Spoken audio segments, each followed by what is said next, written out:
Paul Robinson.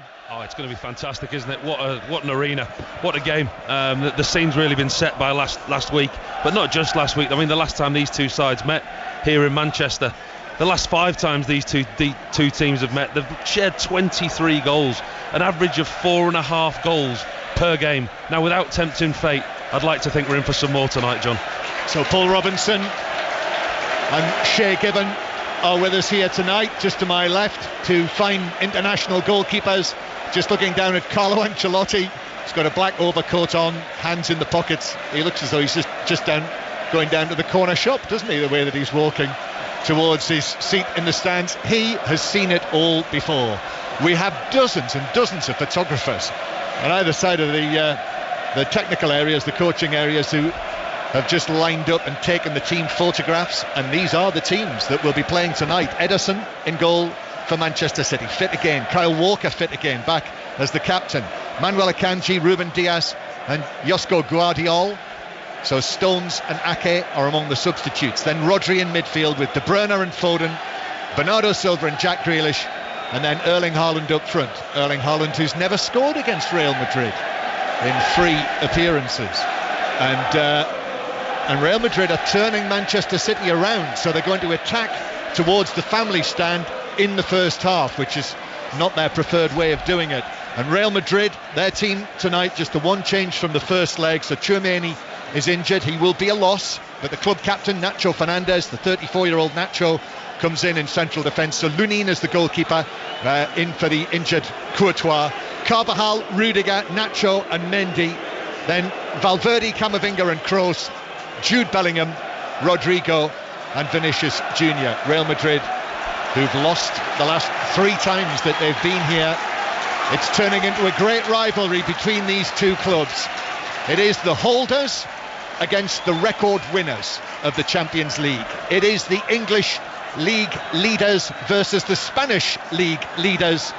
The referees from Italy, Daniele Arsorta, he is a Champions League final referee, and he blows his whistle, and it is Manchester City who get us underway in the second leg of this Champions League quarter-final after the 3-3 draw in Madrid last week.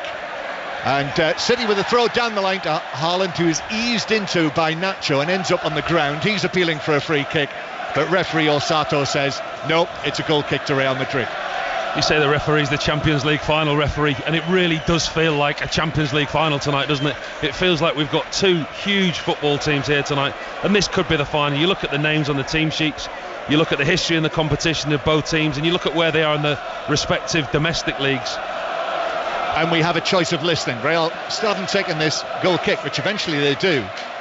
Valverde actually came back to take it, and then the ball's pumped back over the top. Lunin comes out to the edge of his area, all in red, with Haaland bearing down on him, but the ball bounced into the goalkeeper's gloves. Shay Given. You mentioned Lunin. I mean, last week, obviously, a huge mistake for the first goal, wasn't it? So he'll be feeling a bit of pressure tonight as well, and he'll want to probably make an early save or have an early good first touch, because the last thing he wants to do is back it up with another mistake this week, John. Yep, that early goal, the Bernardo Silva free kick, which was scored in the first 2 minutes of the match. Here's Kroos, who's just going to hook the ball back to Lunin, who takes a touch with his left foot, and then a little delay from him. Grealish wasn't too far away, and despite that pressure, he's been able to find the pass out towards Rodrigo over there on the far side, who wins a throw in. Let me just say as well, if you've just switched on, there is a choice of listening tonight. If you want to follow Bayern Munich against Arsenal, we have the commentary right now on Sports Extra on your digital radio, or via BBC Sounds, via the app. You'll find it there, as with all of the BBC's radio stations, and you'll be able to listen to Ian Dennis and Matt Upson with the commentary. Arsenal 2-2 as they start that second leg, and Manchester City in possession in the centre circle. Here is Rodri, turns and gives the ball out towards this left-hand side to Gvardiol, and then back to Diaz, who was unfortunate scoring the own goal last week from the Camavinga shot, and the ball goes all the way back to goalkeeper Ederson. And let me just add as well, 5 Live final score is in operation tonight on the iPlayer, the red button. the BBC Sport website and app with all of the final score graphics and the video printer, and you can also listen to the 5 Live commentary alongside that if you click on 5 Live final score. Manchester City then in the sky blue shirts, white shorts and blue socks, and Diaz with his hand strapped again, his left hand, I'm not sure how much that's necessary, how much it's superstition now. He has Grealish on the left hand side. Grealish, interesting choice again in this match, as he was in the first leg, Paul. He is, yeah, and we talked a lot before the game about Phil Foden potentially lining up in that number 10 role alongside Kevin De Bruyne, but the way that Manchester City have set up, it's Jack Grealish out on this left hand side, but Foden's away out on the right hand side, so there's Foden out on the right, Grealish on the left, and it's actually Bernardo and Silva and Kevin De Bruyne who are occupying that number 10 role. Yeah, and of course all of them are equally comfortable playing in all of those roles. Here is Manchester City in possession in centre field, but actually Real Madrid have smuggled it back, and Jude Bellingham is there. Bellingham, and then back into central defence for Rudiger. Looking forward to seeing Rudiger against Haaland part 2. Long ball downfield, which is just nodded back to his goalkeeper by Kyle Walker, just watched it onto his head and cushioned it back to goalkeeper Ederson. Ortega on the bench again then, after Ederson returned at the weekend for Manchester City's 5-1 win against Luton Town. Real Madrid made 5 changes from their team that played against Mallorca at the weekend. Ederson's got the ball on the edge of the penalty area and there's actually nothing happening. No, we're watching stationary football. He wasn't in a rush at all. Real Madrid have obviously set the trap for when Ederson plays his first pass. Ancelotti was getting message onto his players. Real Madrid players are quite happy to let Ederson have the ball at his feet, and the trigger was when he played the first pass. That's when they went and made the press. And Carlo Ancelotti was actually could quite a frustrated figure there, didn't he? Did you spot that? Just turned away as if to say, what are they doing? What is this? As if to say, I've told them to stay off, wait for the trigger, and they almost didn't, but when they got it right, they did press Manchester City in the right areas. So a very, very safety first start here from both teams. 0-0, Manchester City 0, Real Madrid 0, and City with the ball in the right back position with Kyle Walker, who's done well actually under severe pressure. There were 3 Real Madrid players around him and he managed to win a throw in. So safety first start in Manchester. How's it started in Germany with you, John Southall? Well, it's Bayern 0, Arsenal 0. We've had the first chance for Bayern, the first chance for Harry Kane, cross from the right hand side. There was Kane 7 yards out, just clipped it wide of the right hand post. It's definitely in here. Bayern Munich 0, Arsenal 0. Bernardo Silva on the move for Manchester City down the left hand side, gives it to Grealish. Grealish stabs it infield, groans from the home supporters. He was looking for Gvardiol, who has suddenly come up with 2 goals in his last 2 matches, including the first leg last week. And then Diaz curls a pass all the way back to Ederson, who rolls it back to him, returns the compliment, and then Gvardiol is rolled by Valverde, and that is given as a free kick. And Gvardiol has gone down as though he got a knee in the back from it, but I think he's okay. Quite clever by Gvardiol, a decent turn on the ball, and Valverde just goes into the back. I don't think he expected it from Gvardiol, gets himself really low, puts a turn in, and he just gets caught. Free kick to Manchester City. Carlo Ancelotti and Pep Guardiola just a few yards apart there. This is the 12th meeting for them as managers. In the previous 11, Guardiola has the edge with 6 wins to Ancelotti's 3. City with the ball halfway inside their own half, and Diaz in the centre circle, Ruben Diaz in the centre circle, just rolls his foot over the ball. Rodri in front of him, taps it to his left to Gvardiol, and then Gvardiol with a pass through the middle back to De Bruyne. Akanji then up towards Haaland. De Bruyne trying to get there, but it bounces away, and Real Madrid have got it back, and indeed go all the way back to their goalkeeper Lunin, who has Haaland quickly closing him down. So a fast pass out towards the left hand side to Nacho, and then Lunin, right footed. Carvajal backs away, the experienced right back Carvajal, 32 years old. 3 of this back 4 for Real Madrid are in their 30s now, with Nacho coming in for the suspended Tchouameni. City though regain possession on the halfway line. Diaz looks up, he sees Rodri there on this great run, 66 matches in all competitions without defeat, apart from the penalty shootout in the Community Shield for Rodri when he's been in the team. Here's Rodri again, former Atletico Madrid man. Then the cross from the left-hand side from Bernardo Silva, blocked by Carvajal. And then little ball into Rodri inside the penalty area. Rodri onto his left foot, couldn't get the cross in. He was followed all the way there by Jude Bellingham, back into the right back position.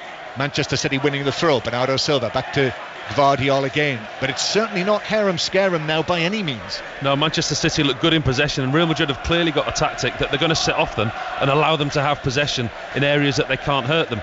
There is a trigger, they will press them higher up. Oh, that's nice. Ball to the right-hand side, the cross comes in from Kevin De Bruyne. Lovely move, Akanji and Foden, then for Kevin De Bruyne with the cross from the right-hand side, but too close to Lunin, who was able to gather. Gets himself in a really good position, does Kevin De Bruyne. Goalkeeper does well, just comes out into his 6-yard box, takes it off the feet of Haaland. But that's the interchange with Manchester City have got. That's how good they are and quick they are in possession. That was the first one. That's what they're looking for. That's the slickness that you need if you're going to beat a team of this standard. And it's that what we said about winning the ball back there, is just making the point about Real Madrid letting Manchester City have the ball, comfortable possession in their own half, but then pressing, whereas Manchester City, immediately they lose possession, they look to go and hunt, they look to go and regain possession, and that's what got them the chance. Mendy and Toni Kroos, another of the vastly experienced players, 34 years old, now German international again. We'll see him at the Euros for the hosts in the summer. Every match live on 5 Live and Sports Extra. Join us for that. It's getting closer by the day. Bellingham then back into central defence to Rudiger, Champions League winner with Chelsea against Manchester City in Porto. Then out to the left hand side to Mendy again, and it's Real Madrid possession. Excellent work from Toni Kroos, so comfortable on the ball in tight situations like that.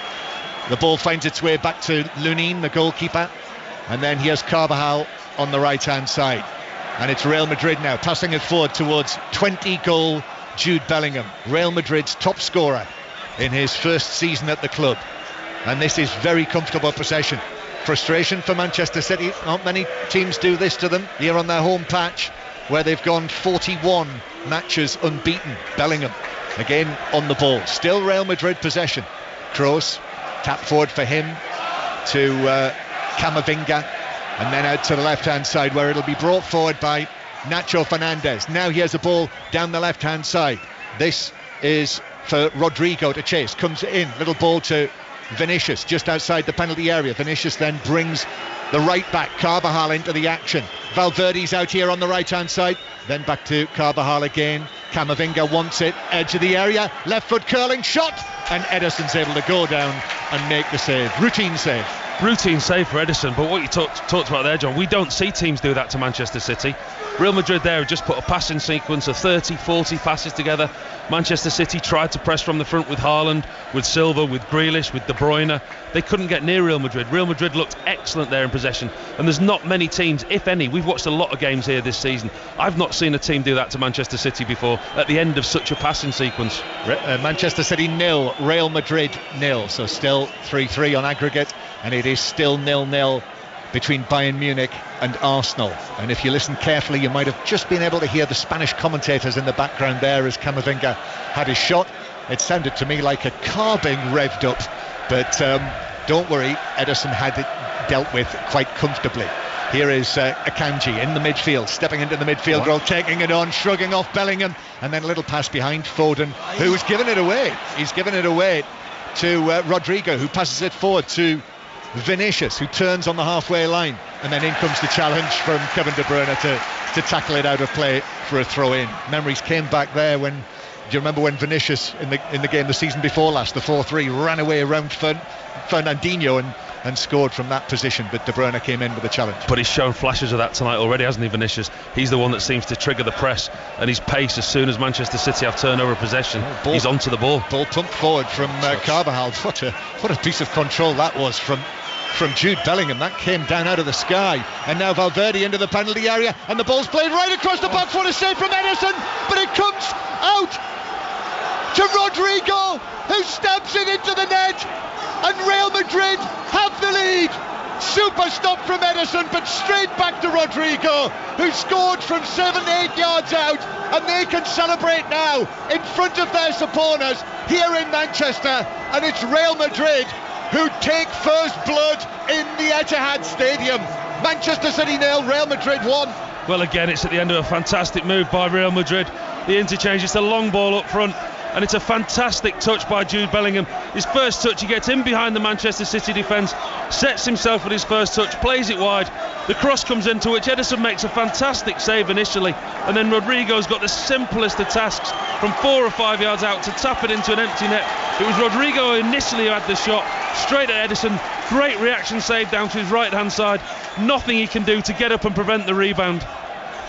Shay Given.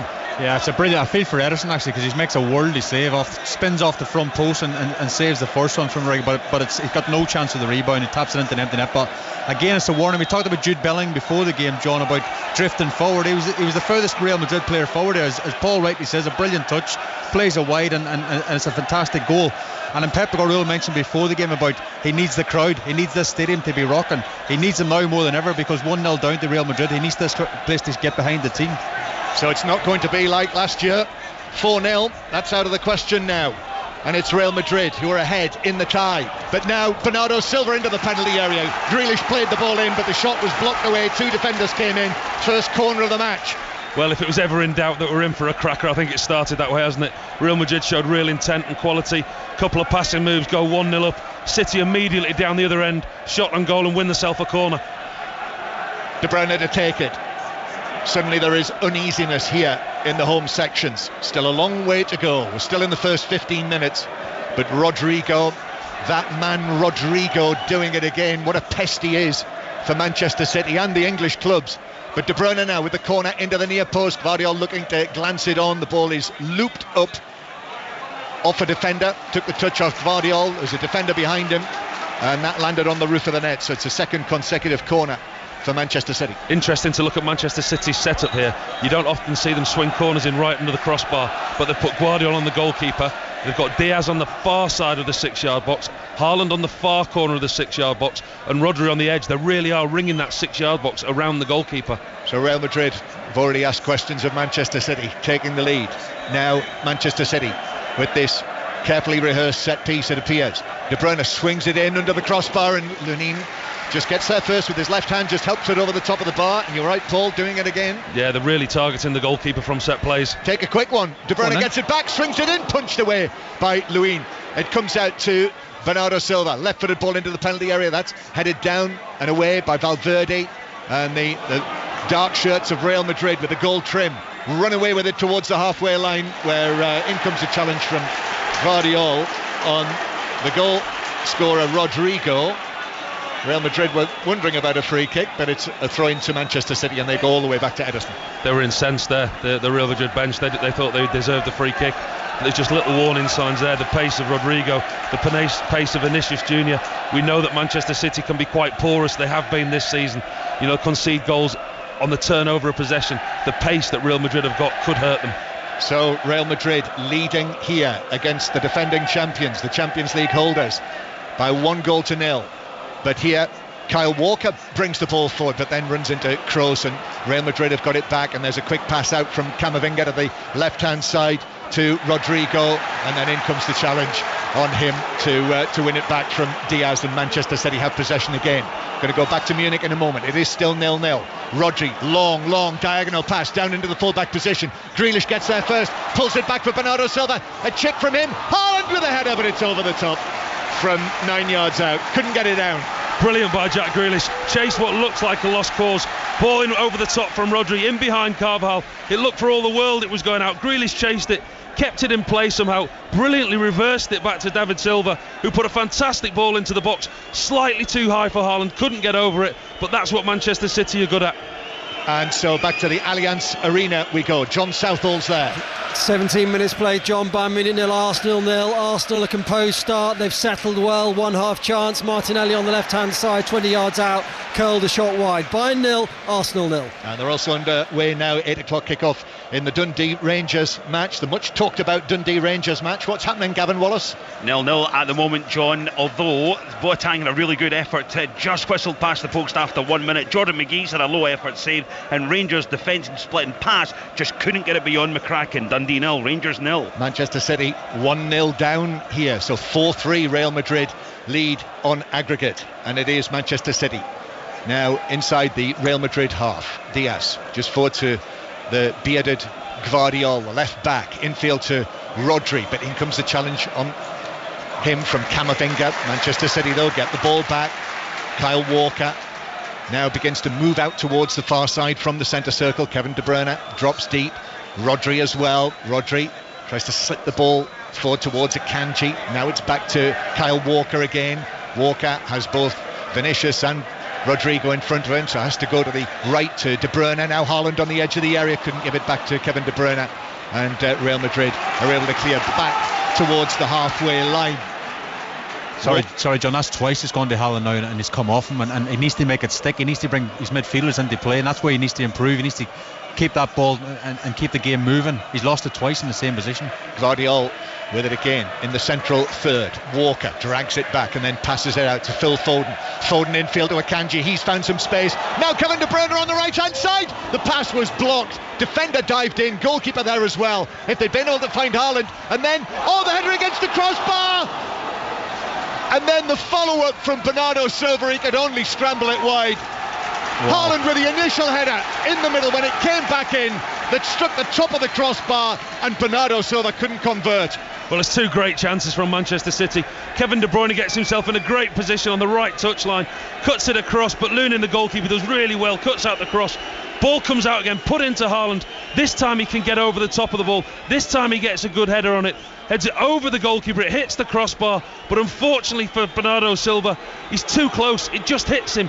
He can't get a foot on it, it hits his knee and goes wide of the post. He just couldn't react quick enough to the rebound. So close, Shay. Wow, it's a big chance. I mean, I just had to go with Haaland, and he's hit the crossbar about 10 seconds later, but I think Silva should score. I think he should take a softer touch and maybe put it in. As Paul rightly says, it maybe come at him a bit quick, but it's a massive chance missed. And if there is anyone in the game who you can rely on to think quickly, it's Bernardo Silva. But even that was too quick for Bernardo Silva.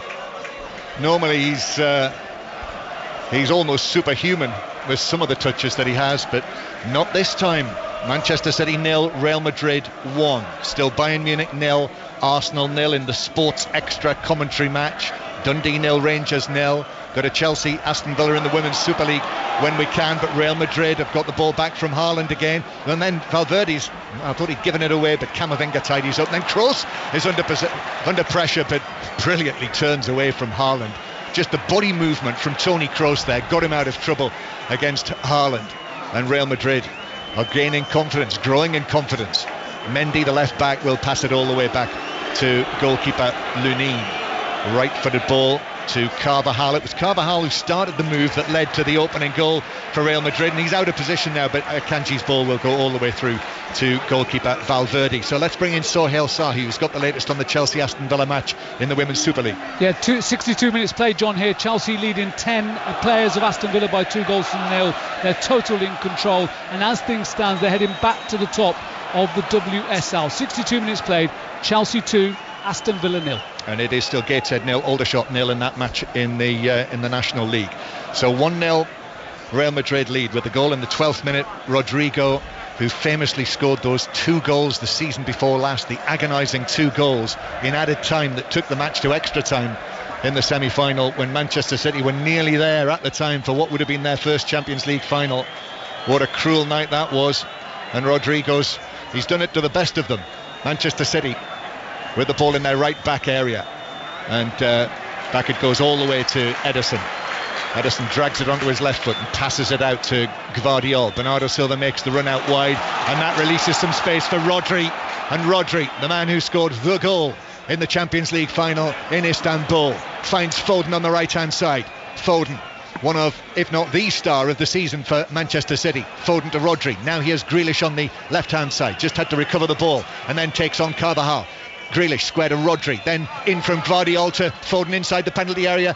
Bernardo Silva on the left hand side, back it comes to Gvardiol just outside the box, and Gvardiol's square pass gives it away. Passed it actually straight to Vinicius, and so Real Madrid will look to bring it forward, although Camavinga is surrounded by Bernardo Silva and Grealish, and he's actually been fouled by Bernardo Silva, and it's a free kick. Paul Robinson trying to be slightly too intricate there, Manchester City, trying to play the perfect pass to create the perfect goal.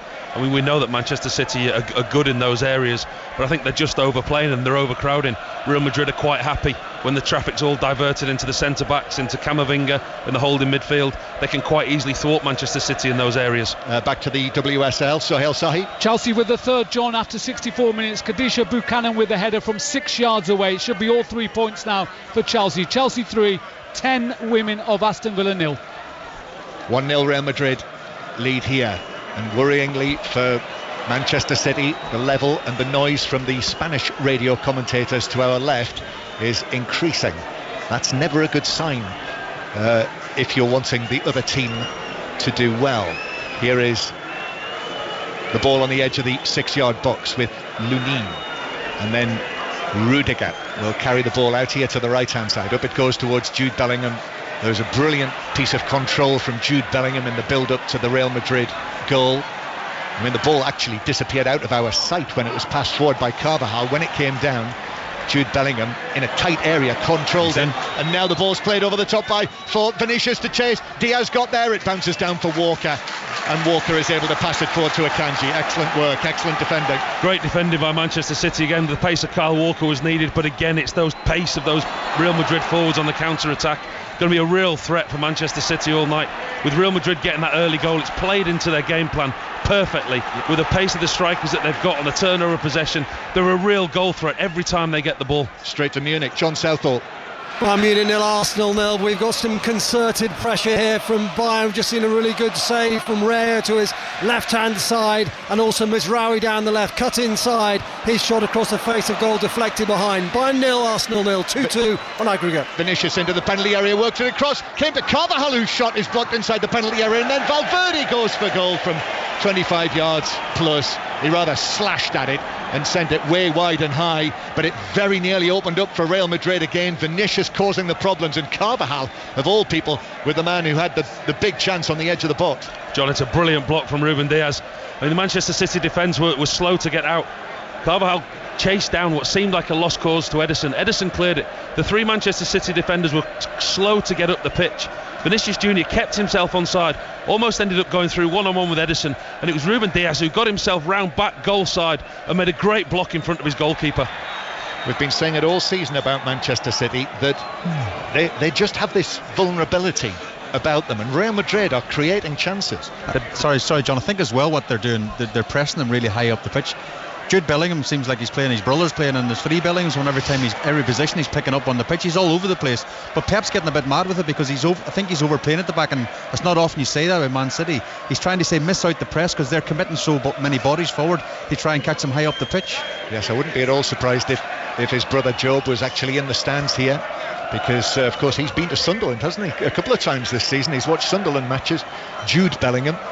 But there is only one out on the pitch, I can confirm that. Here's Diaz to Akanji. Akanji just forward of the centre circle, just walking the ball forward. And it is those moments when Akanji comes forward that Real Madrid, Carlo Ancelotti, they know that the space potentially opens up. Guardiola back into the centre circle. Again to Ruben Diaz. Important couple of pieces of defending from him. Second goal for Real Madrid, and the cat is among the pigeons. 1-0 currently. Guardiola to Bernardo Silva. Now Grealish on the left-hand side up against a back-pedalling Carvajal into the penalty area. Grealish works it across, takes a deflection. Then it's hooked goalwards by De Bruyne, but he didn't get any real power on that. I think it was half blocked by the defender, and it was an easy save or a pick-up for Lunin. Didn't really get a good connection on it, did he, De Bruyne? I think from Manchester City's point of view, spoke about how these front 4 would play in behind Haaland, and we've waxed lyrical about Phil Foden all season. I think he's been a little bit lost this early in the game out on the right hand side. He's almost playing as an orthodox winger, with the old saying, get some chalk on your boots. Where's sat the other side to Phil Foden? And we've seen very, very little of him. He's been that far away from us. Free kick on the halfway line. Carvajal stayed down. City take a quick free kick. Grealish, now De Bruyne's onto this edge of the area, right foot shot, good save, diving to his right. He got good contact on that one, De Bruyne, and leaping to his right, the Real Madrid goalkeeper pushed it wide, and now Real Madrid are having a bit of a moan up that Carvajal was left down injured, and Carvajal saying, look, I was down, I was injured, I was hurt, you should have stopped play, that was a free kick. Well, they thought it was a free kick, but what did they say? You play to the whistle. It wasn't a free kick in the referee's eyes.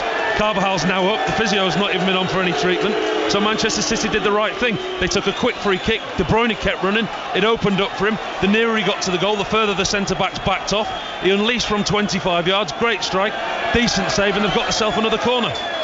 Carvajal and referee Osato continue to talk it all over, and Kyle Walker, as the Manchester City captain, has come across and just had a little say on that as well. And now Carvajal breaks into a sprint back into position. De Bruyne with the corner, in it goes again. This one's headed away by Rudiger, almost from under the crossbars, half headed away out to Grealish, very tight in there. Lovely flick from him to Foden, who takes it back out of the box. De Bruyne is still over here on the left hand side, then to Rodri. Rodri lifts one up towards Haaland, who heads it across the box, and Lunin is able to go down and gather it with his gloves on the half volley. That's one thing Lunin's done really, really well tonight. He's anticipated balls across his 6-yard box. That wasn't a whipped crossing, that was a driven cross this time from Rodri, straight onto the head of Haaland at the far post. He can't really go for goal, he goes for across the goal, across the 6-yard box, but yet Lunin's reading of the ball across his 6-yard box has been excellent, and he cuts it out again before it gets to danger. So it is Manchester City 0, Real Madrid 1. That Rodrigo goal in the 12th minute, his 17th for Real Madrid this season. It is still Bayern Munich 0, Arsenal 0. So that Rodrigo goal means that we've now had 30 goals in these quarter-final matches in the Champions League, which have been almost every single one has had real thrills and spills and drama. As Akanji goes down, wanted a free kick, that's not given. City are in possession though, and Diaz back towards Kyle Walker. Walker back in the team, his first involvement since picking up that injury against Brazil last month at Wembley. Rodri back on the ball, out to the right hand side. Kevin De Bruyne is there. De Bruyne just pulls the ball away from Mendy, and it comes back to Walker again. Kevin De Bruyne once again on the right hand side, finds the pass to Akanji, then in slides Bellingham with the challenge to take it away from Akanji, just 7 or 8 yards away from his penalty area, and it's played up to Vinicius, and now Real Madrid are on the move. Camavinga making a run through the middle. In fact, the pass all the way out here to Valverde. Valverde in the box on the right hand side, works it across. Guardiola's able to get his head to it and nod it away. Valverde back in possession though. Once again the space has opened up there for Real Madrid, and it was panic stations for City. Well, it's just a warning shot. I mean, it was starting to look like a game that we watch so often here at the Etihad. City dominating possession, everybody in the final third. City lose possession, and on the turnover, Vinicius Junior, Rodrigo, the pacing behind. Within 2 passes, they've got another strike on Edison's goal. There are worrying signs. It's a fine line that City are treading at the moment, the balance between attack and defence. And here's Rodrigo again, turns.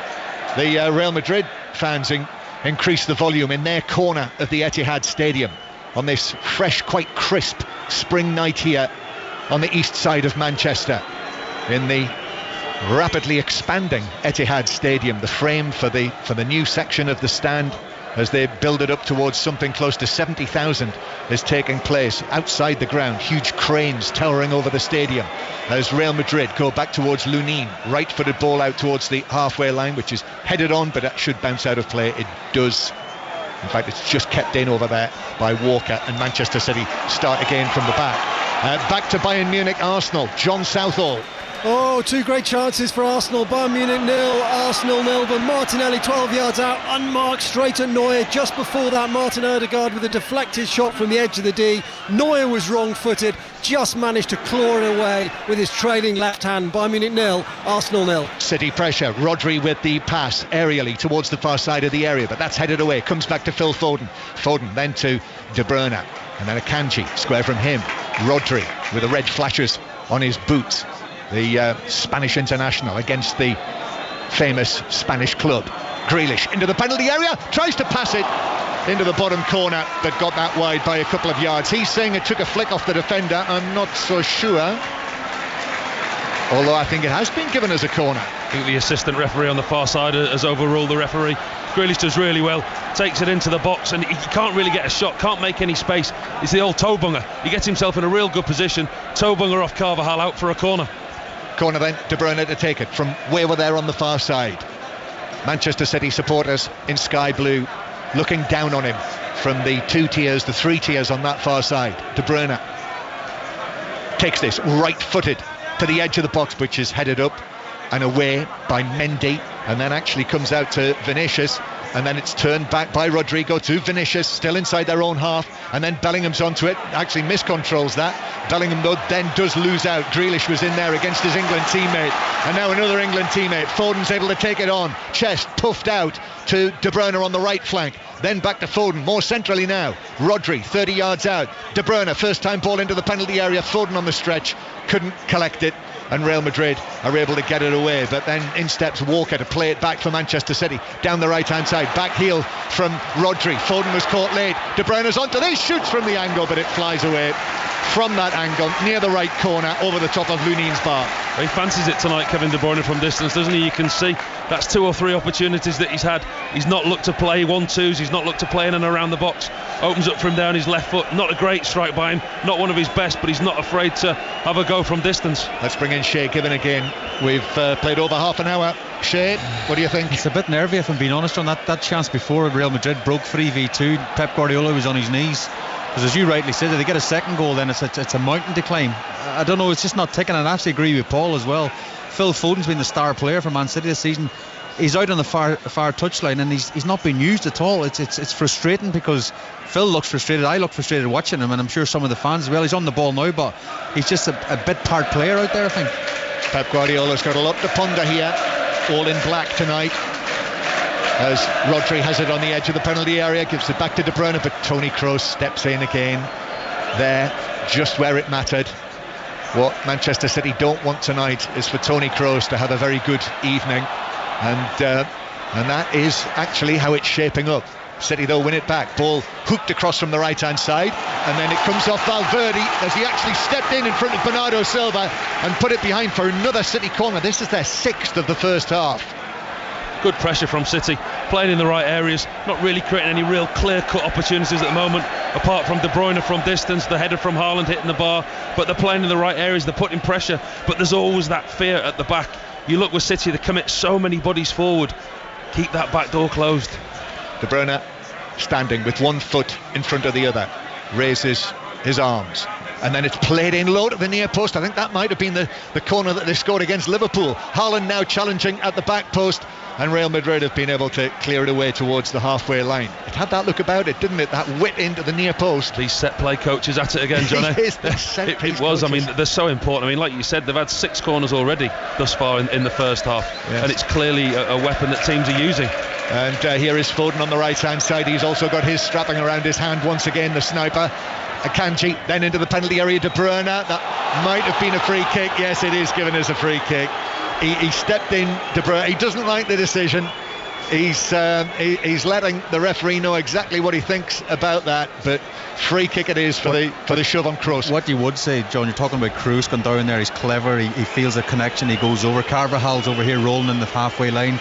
These guys have been here before. Real Madrid, an experienced European team, and these players have been there before as well, so they're playing the game as much as anything, trying to slow City's momentum, trying to slow the game, and it's frustrating. Yeah, and he does it very well, Kroos. I'd have given that as a free kick. I'm not saying it's not, but they're clever. Yeah. You know, the players are really clever. 1-0 Real Madrid lead. Still Bayern Munich 0, Arsenal 0. Gateshead 0, Aldershot 0 is the half-time score in the National League.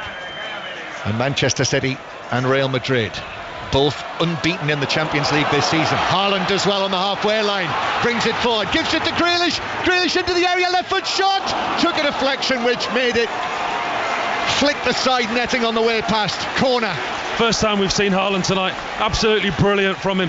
Holds the ball up, turns on the halfway line, runs at the heart of the Real Madrid defence, causes all kinds of problems, puts Grealish in. They take it quickly, and then De Bruyne curls it in from the left-hand side, but too close to Lunin, who's able to take the ball comfortably just outside the 6-yard box. Yeah, first time we've seen Haaland's work outside the box, really strong, gets a turn in the middle of the pitch, runs at the heart of the Real Madrid defence, plays Grealish in, who I think just had one touch too many on this left-hand side, looks to get his shot in with his left foot.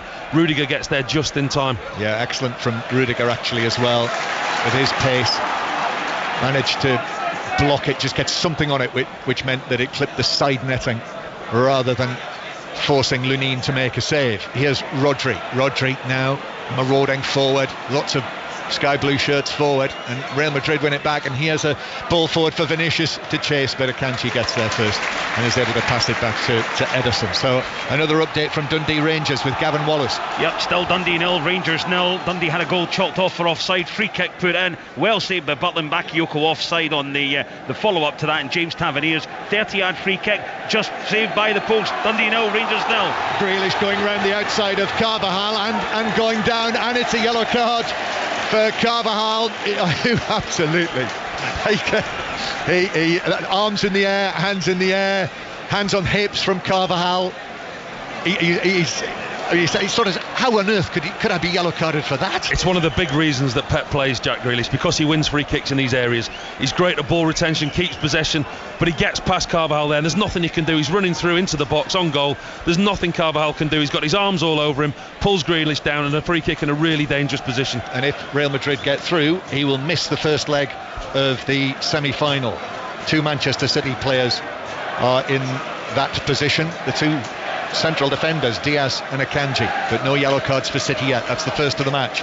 So Grealish now has Carvajal on a yellow card to play against, and City have this free kick on the left hand side, level with the edge of the area, 3 or 4 steps in from the touchline on the left hand side. Real Madrid leading through the Rodrigo goal, still 0-0 in Munich. Foden runs over the ball, De Bruyne plays it in, right-footed, teases it to the back post. Gvardiol was the target, header away by Nacho, still inside the penalty area, and then the offside flag has gone up on the far side, and it is a free kick to the visitors, the record winners, the 14 times champions, Real Madrid. Carlo Ancelotti again just stalks out to the edge of the coaching area. He'll be pleased with this team, John. He'll be pleased. They've come with a game plan. They've not looked afraid to play, to pass the way that they would want to play. Saw them in the warm-up, watched their warm-up very close. They looked really sharp, they looked really switched on and up for this game right from the off. Carlo Ancelotti, a record now 201 Champions League matches as a manager. Grealish carrying the ball forward towards the edge of the area. This time it's Vinicius with the challenge, no free kick. Play continues though. Ball out from Gvardiol, headed across the box by Foden, but cleared away by Nacho. Manchester City fans on their feet. They were convinced that should have been a free kick for the challenge on Grealish. Referee Orsato thought not. Well, if it wasn't a free kick, it should be a booking for Grealish's elaborate dive, because it did look like a free kick from here. And in the position that he was in, where Jack Grealish was going through, there's no reason for him to go down. And now Lunin, the goalkeeper, in possession, and Haaland thundering down on him, and it's deflected out of play off Haaland for a throw into Real Madrid in their own left back area that Mendy will take. What have we got? 5 minutes, just a little over 5 minutes plus added time to half time, and with this scoreline it's going to be Real Madrid who will be going through to the semi-finals.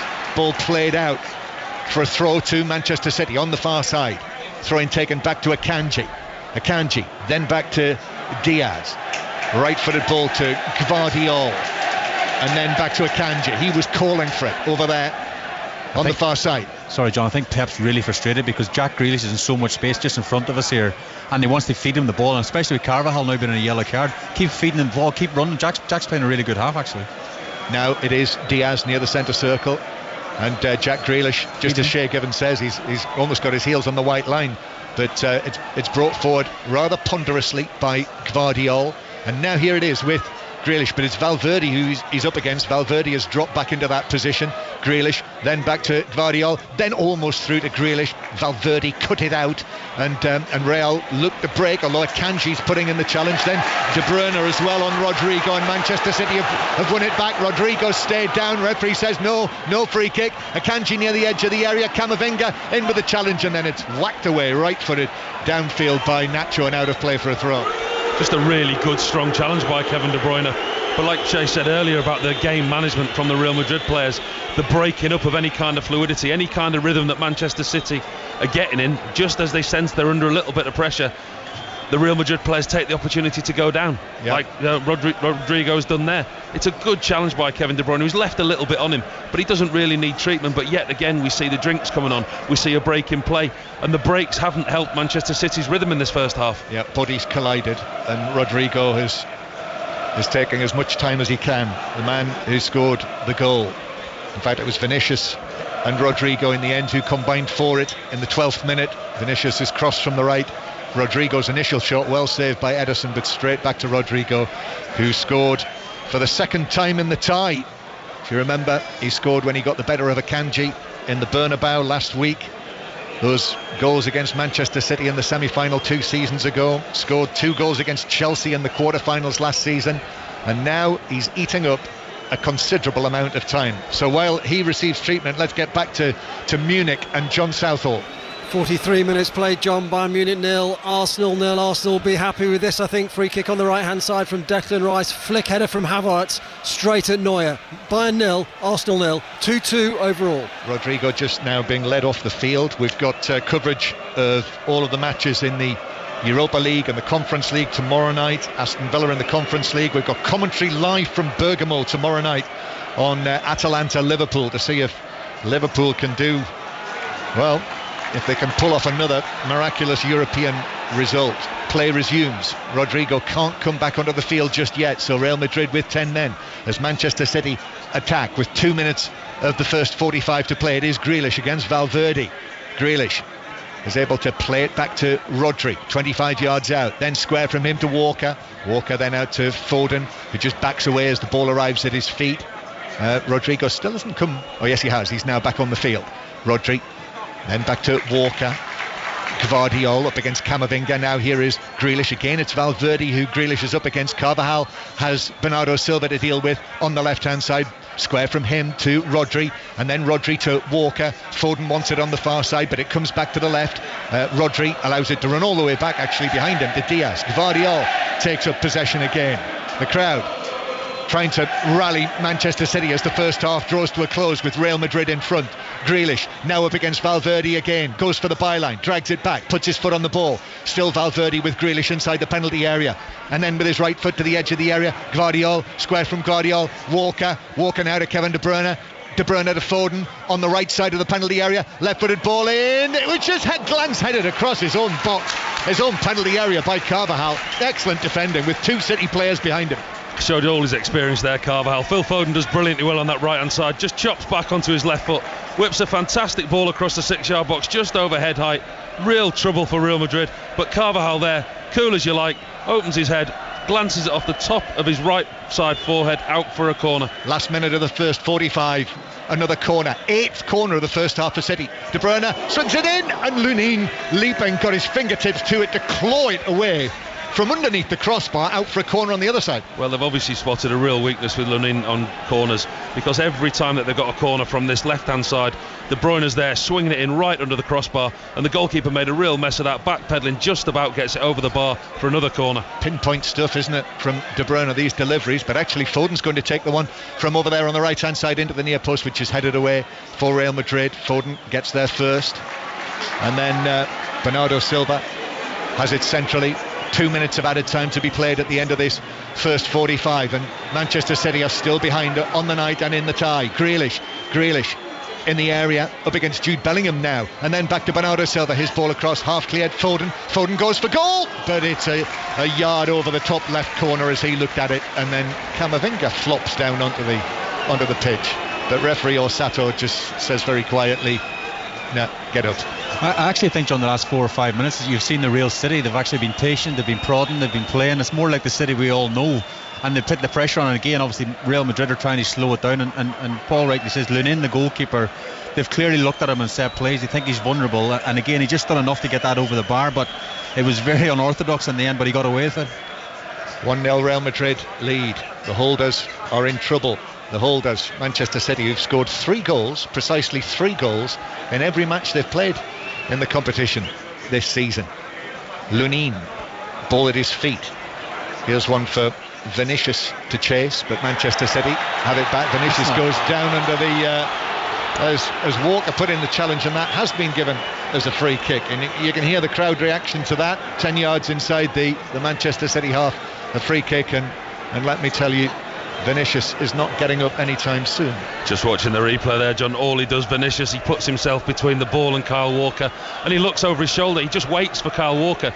You can see it on the replay, you can see it in the player's eyes. He puts himself in a position, and as soon as there's contact from Walker, he puts himself over in a way where he knows he's going to get a free kick from the referee. Very clever game management, but he's got his team a free kick in a fairly dangerous area, which they look like they're going to put in the box. All going to plan so far for Real Madrid. Kroos's free kick has actually hit De Bruyne, even though players were lined up on the edge of the area. And now Manchester City could be away. De Bruyne to Foden. Foden has to check back against Camavinga. Then down into the full-back position. De Bruyne tried to work it into the box, anticipating that someone would be there in a sky blue shirt. Real Madrid are able to clear, and that's it. There's the half-time whistle, and Pep Guardiola turns and walks away rather briskly down the tunnel, with Carlo Ancelotti rather sauntering down the tunnel to his left. It's going Carlo Ancelotti's way. 1-0 at half-time, Paul Robinson. I think he'll be delighted, Carlo Ancelotti, John. I think he really will. I think that getting the goal early has played right into the hands of his game plan, because they are allowing Manchester City possession. You look at the possession stats, you watch the game with your own eyes. Manchester City have dominated possession, but on the turnover, Real Madrid look hugely dangerous with the pace, the quality that they've got, and the game plan that they've got. As soon as they lose the ball, turnover, they attack Manchester City quick. For all City's possession, for all the goal attempts that they've had, Real Madrid still look dangerous. Carlo Ancelotti will be absolutely delighted at half-time. Players just mingling as they head down the tunnel. Carvajal seems to have a lot to say for himself. Looks like half-time at the Theatre Royal here, with all of the various little trolleys and stages being rolled on for the television companies from all over the world. Shay Gibbon, your thoughts at half-time? Yeah, I mean, I think City finished the half relatively well, John. They look like, as I said, the old City of we all know, like peppering teams and keeping the ball and moving the ball and not trying to be too impatient around the box, because I think the first maybe half an hour they were trying to score straight away. So the last 5 or 6 minutes was encouraging, I think, albeit Pep Guardiola will try and have to regroup them at half time and come out again, and just, I think the biggest worry for me now from a Man City point of view is how quick Real Madrid are in the break. There's a couple of times in the first half that City had nice control or whatever in the final third, but within a matter of seconds there's a shot off at City's goal, and there's one time in the first half Pep Guardiola's on his knees, because if it goes to 2-0 then I can't see a way back. So it's really finely poised, but I still think there's more goals to come. I do think City will score, but Real Madrid have the players to score as well. So it's a fantastic second half setup. Yeah, Manchester City with 63% possession, but Real Madrid with the goal. Rodrigo in the 12th minute, half time. Manchester City 0, Real Madrid 1, and the record winners of the competition have their noses in front. And Mark Chapman is here inside the stadium with us. It is goalless in Munich as well this evening. We will go there shortly. The front three, they're the difference, aren't they, Paul? Shay's mentioned it, but their movement, which is causing City problems on the break, that they're being very clever, that front three. Well, we've seen how porous City can be this year. We've seen them concede more goals than we would expect them to and have done previously. But with Bellingham in behind Vinicius Junior and Rodrigo, the pace that they've got, it's the counter-attack. Getting the early goal, like I just said to John there, it's played right into Real Madrid's hands. They're quite happy letting Manchester City have possession, knowing how dangerous that they are themselves on the counter-attack and the pace and the quality that they've got. With Valverde, with Camavinga and Kroos, they've got the players on the turnover possession, literally just feed the three in front of you. But those three aren't staying in set positions, though, are they, Shay? It isn't Vinicius against Kyle Walker.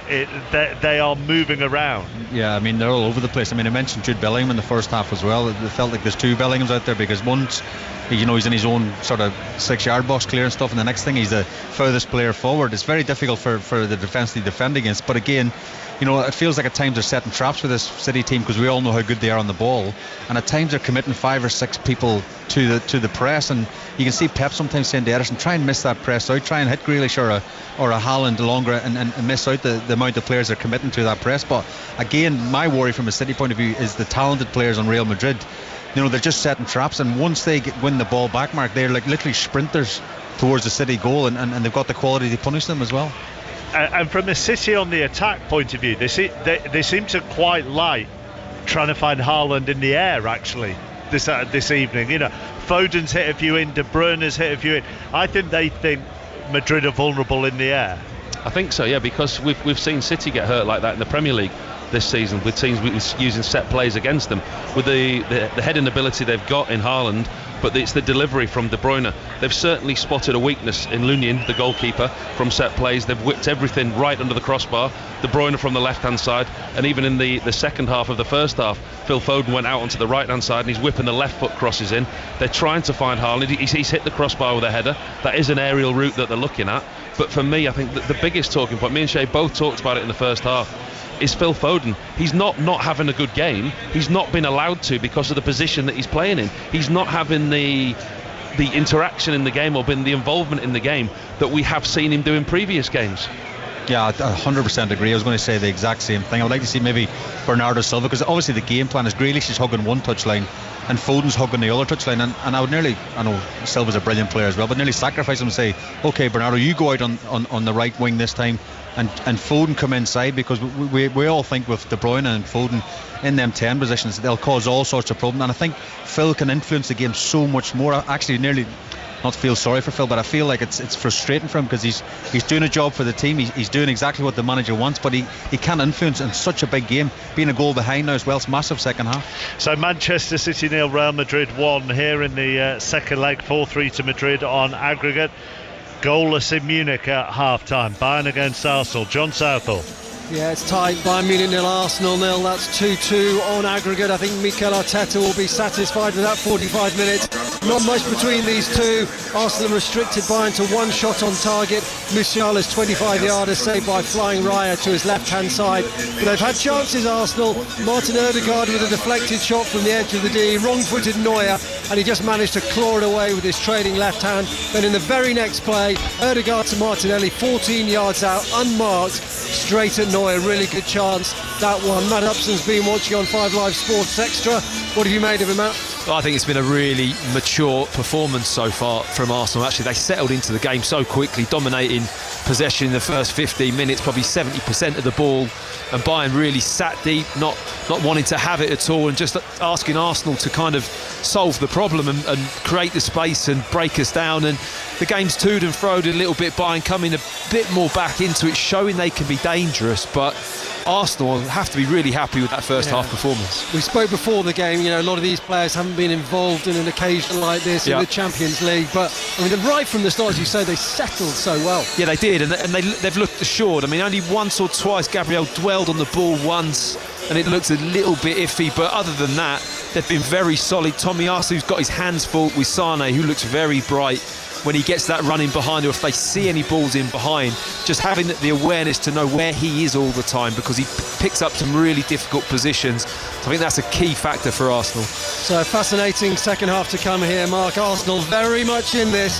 Half time, it's Bayern Munich 0, Arsenal 0, 2-2 on aggregate. So goalless there, goalless at Dens Park as well. Gavin Wallace.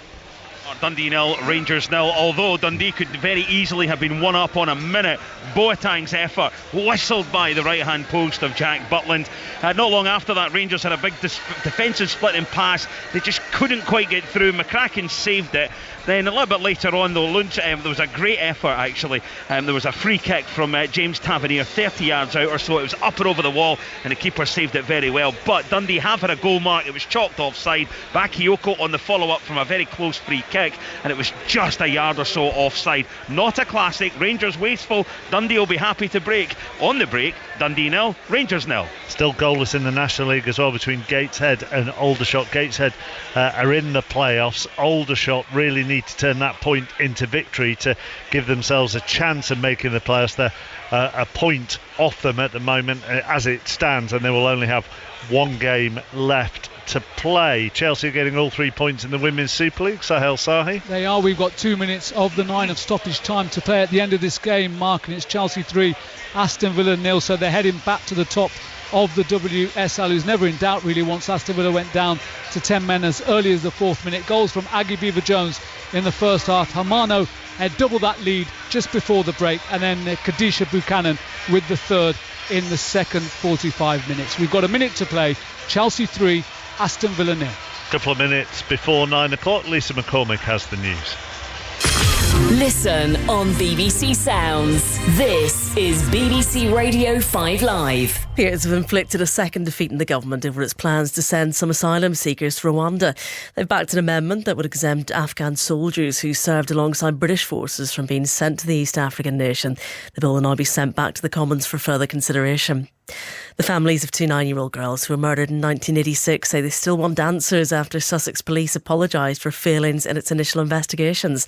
The bodies of Nicola Fellows and Karen Hadaway were found in Woodland in Brighton. Russell Bishop was initially cleared of the murders but was found guilty in a second trial more than 30 years later.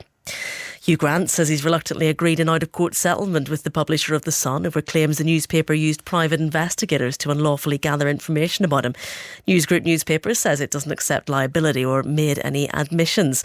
Our culture editor, Katie Razzle, says the actor was told by his lawyers he could face legal costs of up to £10 million even if he won the case. He's clearly regretting not having his day in court. I mean, he had claimed that The Sun had commissioned someone to burgle his home and to bug his car, and he says that he's going to spend this money that he's got from News Group newspapers on continuing his campaign to reform the press. And thousands of British passengers are caught up in flight disruption in Dubai due to intense flooding. Dubai International Airport has urged people to stay away. On BBC iPlayer. So we just want to get to the port, get on one of the ferries. This is probably the biggest moment of the race so far. Get our tickets now. Pressure. Here we go. We could beat them. Come on. This is it. Come on. Race Across the World is back. I don't want to go home. I want more of this. 5 intrepid duos travel from Japan to Indonesia. I know it's going to be hard. I don't want it to be easy. With no phones, bank cards or directions. Mum, they're behind us. Run! Brand new Race Across the World continues tonight on BBC iPlayer. This is 5 Live Sport with Mark Chapman. On 5 Live. Listen on BBC Sounds. Real Madrid lead here at the Etihad by 1-0. In Munich, it's Bayern 0, Arsenal 0. Tomorrow night, Liverpool go to Atalanta for the second leg of their Europa League quarter-final, and they are 3-0 down after that first leg defeat at Anfield. Here's Jurgen Klopp. Tomorrow the game is even more difficult because they don't have to score at all, and I don't know exactly what they want to do. Because usually you fight for everything, and how do you want to fight tomorrow for everyone you're 3-0 up? That's really not easy for them as well. So we will see who deals better with the situation and all these kind of things. If Bergamo goes through, congratulations, then they deserve it. And if not, then something special probably would have happened, but I don't know in this moment if that's possible. Can you just give us your perspective right now on how important this competition remains to you and to Liverpool this season? 100%. We are here. I'm long enough in this business to know that it's 2 legs, and it's over when it's over. As far as I know, we still are allowed to play tomorrow, so that's what we will try. That means it has our 100,000% focus. We are only here for one reason. I'm pretty sure this is a wonderful region. We did not even look. So we're only here for playing football. That's what I can say. Tough task for West Ham as well. They host the German champions Bayer Leverkusen, 2-0 down from the first leg. Here's David Moyes. I still believe that you're playing against one of the best teams in Europe at this moment in time. With certainly a team which are going to be in the Champions League next year look as if they would be quite comfortable in that company. When you look at the way Dortmund have performed last night and Bayern Munich are performing at the moment, and this team are above them in the league. So I think we should give them respect, and we'll try and do our best tomorrow night to not to give them too much. But ultimately, I think they deserve the respect because of the results. That was David Moyes. One other football line for you. Rotherham have reappointed Steve Evans after sacking Liam Richardson following their relegation to League One. All the compensation has been sorted with Stevenage for Evans to return to Rotherham. Back to Sahel Sahi. Yeah, full time here, Mark. Chelsea 3, Aston Villa 0. Chelsea then back top of the WSL with a convincing win. Aston Villa, they were reduced to 10 players after their goalkeeper Anna Leet was sent off for handling the ball outside the penalty area. That was within the first 4 minutes. 2 goals in the first half, and then a Buchanan header in the third wrapped up the points. And in Emma Hayes' 200th WSL match as the Chelsea manager, she looks down on everyone once again in the league standings. Full time here, Mark. Chelsea 3, 10 players of Aston Villa 0. In rugby union, the former Wales captain Ken Owens has announced his retirement. He hasn't played since last April due to a back problem. Meanwhile, Amy Cockayne will miss England's Six Nations match against Ireland, but she will return from suspension in time for the last match of the championship against France. Andy Murray is named on the entry list for the French Open tennis, and Steph Curry will make his Olympic debut for the USA this summer in Paris. He's been named alongside LeBron James and Kevin Durant in their 12-man basketball squad. Both teams out for the second half. Goalless in Munich. That's on Sports Extra here on 5 Live. Manchester City have it all to do. Shay Given, Paul Robinson and John Murray. Yep, they do, Mark. Thank you. Real Madrid leading 1-0, so 4-3 they lead on aggregate. No changes at half-time. City with Ederson, Walker, Akanji, Diaz and Guardiol, Rodri, De Bruyne and Foden, Bernardo Silva, Jack Grealish and Haaland, and Real Madrid with Lunin in goal, Carvajal, Rudiger, Nacho and Mendy as Real Madrid get the second half underway, playing the ball back into that defence. And then midfield of Valverde, Camavinga and Kroos, Bellingham, goal scorer Rodrigo and Vinicius. So, Paul Robinson, what's the approach? More of the same from City? I think they have to. I think they have to look to dominate possession just like they did in the first half, and they have to look to create the same chances. They weren't short of chances. We had Haaland hit the bar, De Bruyne with a couple of opportunities from distance, a couple of decent balls across the box. They've not played badly, City, but they just need to go to that next level that we know they can reach. Spoke again about Foden not having a bad game, just don't think he's allowed to be having a good game because of where he's been asked to play. But City again, now they've started the second half in comfortable possession, but again, risk of repeating yourself. Real Madrid carry so much threat on the counter-attack. Got accomplished international goalkeepers Paul Robinson and Shay Given alongside us for the commentary here. Choice of listening. The second half of Bayern Munich Arsenal is on Sports Extra. That's 0-0. Manchester City with De Bruyne near the with Grealish near the edge of the penalty area. Rodri back to Grealish inside the box, very tight in there. He's able to work it wide. Bernardo Silva with a cross. Haaland couldn't get there, headed away. Might come out to De Bruyne, bouncing ball. It actually bounced up to chest high and has been stabbed away, hooked away by Mendy for the first corner of the second half to Manchester City. Not afraid to put the ball in the air tonight, Manchester City. As soon as they get the opportunity, they've identified a weakness in this Real Madrid back four and goalkeeper. First thing Bernardo Silva does, looks up, looks for Haaland, whips the ball into the 6-yard box. But the big question is it going to bear fruit? Foden with the corner in, and it's punched away by Lunin, out to Grealish with a shot. That's blocked inside the penalty area. I think the goalkeeper got his hands to it in amongst a crowd of players. Lunin making the save. Grealish again, who had that shot. He's had a couple of chances now in the match. Only 3 goals this season, Grealish, on his right foot in his orange boots, playing it back to Bernardo Silva. Now out towards the left-hand side. Rodri is there. In slides Bellingham, but he's late on that. And Walker, though the pass was a little short to Foden, and it's been nipped away and played forward. Now for Real Madrid. City have got to get back here. Vinicius not going at full tilt though, so City are able to get back into position. Here is the majestic German Toni Kroos, Real Madrid's number 8. If you're wondering about Luka Modric, he's on the bench tonight for Real Madrid, now at the ripe old age of 38.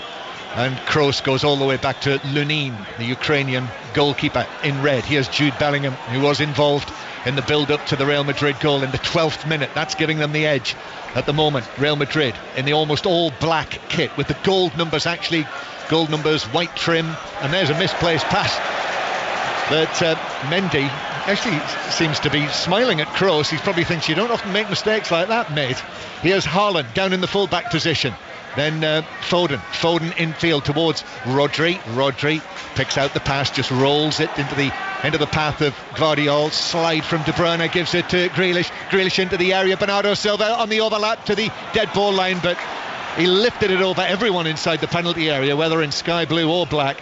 And Real Madrid have got possession inside their own defensive third. Kroos with a risky-ish pass to Camavinga, who, under that pressure, has passed it straight out of play. And now the City supporters, knowing that they've got to do their bit, then the throw-in bounces into the chest of Haaland and straight behind for a goal kick. More from Shay Given and Paul Robinson in a moment. But let's see how the second half has started in Munich. That's where John Southall is.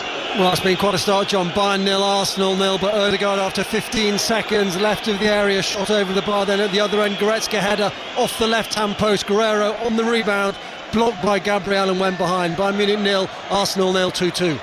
So 2-2 still, it remains as it was at the end of the first leg, but it's Real Madrid with the edge here. Real Madrid who'll be going through, but it's finely poised. Although Vinicius brings the ball away, couldn't find the pass to Bellingham, then it bounces out here to Rodrigo weaving infield and shooting from 22 yards, but got right underneath that. Goal kick, Manchester City, and here's Shay and Paul. I mean, it's a good start to the second half, John, from Manchester City. A great strike from Jack Grealish, good save from Lunine, and I think they've come out of the blocks really fast. I mean, nothing's changed with the team shape. Foden's still playing out on the right, Grealish on the left, and be interesting to see at some stage Pep will say to Foden, play inside, Bernardo Silva swap with Phil or De Bruyne or whatever, just try and mix it up a little bit to give them something to think about. But it's a really positive start from City. Annoyingly, got 2 balls on the pitch at the moment, so play's been stopped. Paul? Yeah, I think that's a change that will be imminent. At some point we'll see Phil Foden, as he is doing now. He's just spoke to his manager, he just started to drift inside, waved Bernardo Silva over, and Pep just called him back. So that's something that we'll keep our eye on in the second half. But Manchester City, they've made a great start to this second half, on the front foot, some real intent, got the crowd behind them really early on. Yeah, failed to score in only one match here this season. Manchester City, the 0-0 against Arsenal a few weeks ago. Here is Bernardo Silva turning on the left-hand side. Grealish now. They don't play Real Madrid every week, of course. Bernardo Silva with the cross, but it's caught by Lunine at the near post. And our colleague, our great friend Chris Waddle, the great Chris Waddle, sent me a message at half-time saying that he's seen that when Real Madrid have scored the first goal away from home in a Champions League match, they've not lost in their last 36 matches and have actually won the last 23. So there's a cheery thought from Chris. Here's Camavinga bringing it forward, but De Bruyne's in. De Bruyne wins the ball back. Applause for that. Then up to Bernardo Silva, back to De Bruyne. Here's a ball through for Haaland. Oh, defenders got their first. Nacho, who very nearly ran it into his own net. Wow. Went past the goalkeeper, but he was able to keep his feet at the last gasp and hook it out for a corner. Brilliant defending by Nacho. Really, really good piece of composed defending. I'm not sure how much of it he meant, but it was brilliant. He tracked Haaland's run. Haaland was through one-on-one. He got himself in between the ball and Haaland. He decided to take it around his own goalkeeper, running towards his goal. Just managed to scoop it off the goal line. Good defending by Nacho. Excellent. With Haaland breathing down his neck. Took it round his own goalkeeper. Yeah, I know. That really was a loaded Nacho, wasn't it? Here's a what are you talking about? Here's a corner from the left-hand side. De Bruyne waiting for this, and the absolutely packed 6-yard box, and the referee actually, Lunine, must be quite relieved. We saw Manchester City, the first team to do this to Vicario in the Tottenham game, in the FA Cup game, if you remember, and it's an exactly the same replica of the situation. Packed 6-yard box, whipping under the crossbar. However, De Bruyne actually takes it short to Grealish, then back to De Bruyne, in it swings, Akanji with a header, cleared away, then the shot comes in from Foden, but too close to Lunine, who's able to actually just drop down to his right and hold it quite comfortably. A bouncing shot. Just didn't catch it, Phil Foden. Came to him just inside the box on the half volley. Ends up hitting it with his studs and the bottom of his foot. Doesn't quite get it all, but still hits the target. But this is an area that Manchester City are clearly going to look to exploit in the second half. But there is just an air of anxiety when you see that. You know, if you're winning 3-0 here against whoever, you know, probably perfect contact into the back of the net. Foden though, City with Rodri on the right hand side. In slides Valverde with a challenge, seemed to take Rodri. The ball rolls out of play. The referee crosses his hands together saying that's not a free kick, it's a throw in, because the final touch was off Rodri. Bellingham then challenged by Diaz, but still inside the Real Madrid half. Then a pass. This is for Walker up against Vinicius, and Walker does brilliantly well. He wasn't going to be beaten by Vinicius there, absolutely no chance, and he wins a goal kick. Well, that's why it was so important, Kyle Walker, to this team tonight. The pace that he's got, pace with Vinicius, runs with him yard to yard, strength, runs the ball out for a goal kick. He's played against Vinicius Junior, Mbappe, Neymar, and he's marked them all out of the game. That's why he was so important tonight for Pep Guardiola. Yeah, that was a real reminder, wasn't it, of the tie last season between the sides. Kyle Walker, they needed him back fit, but they need goals. Erling Haaland, if you weren't listening in the first half, not scored, still not scored against Real Madrid. 3 previous appearances for Manchester City. And here is Rodri turning away, doing the full 360 degrees away from Bellingham. Now Grealish against Valverde, gets the cross in, comes off the outstretched Uruguayan's legs It's another corner for Manchester City, and Aldershot have taken the lead at Gateshead. Gateshead 0, Aldershot 1. Important if Aldershot can win that for the playoff positions. Corner then for Manchester City, and actually one or two things being thrown from the Real Madrid fans. De Bruyne plays it in, glance at the near post from Guardiola, that's blocked in the 6-yard box. Diaz gets his head to it, but just heads it straight to Bellingham, and the referee stopped play because Mendy has taken a clatter in the middle of all that, and the left back is actually quickly on his feet. So play will, the referee just indicates. Did he actually give that as a free kick? It's not entirely clear. We'll see in a moment whether it's a drop ball or not. Paul. Well, it all came from yet another well-worked corner from Manchester City over on that far left-hand side. De Bruyne whips it in. Not clear as to who wins the header at the near post, whether it's Haaland, whether it's a Real Madrid player.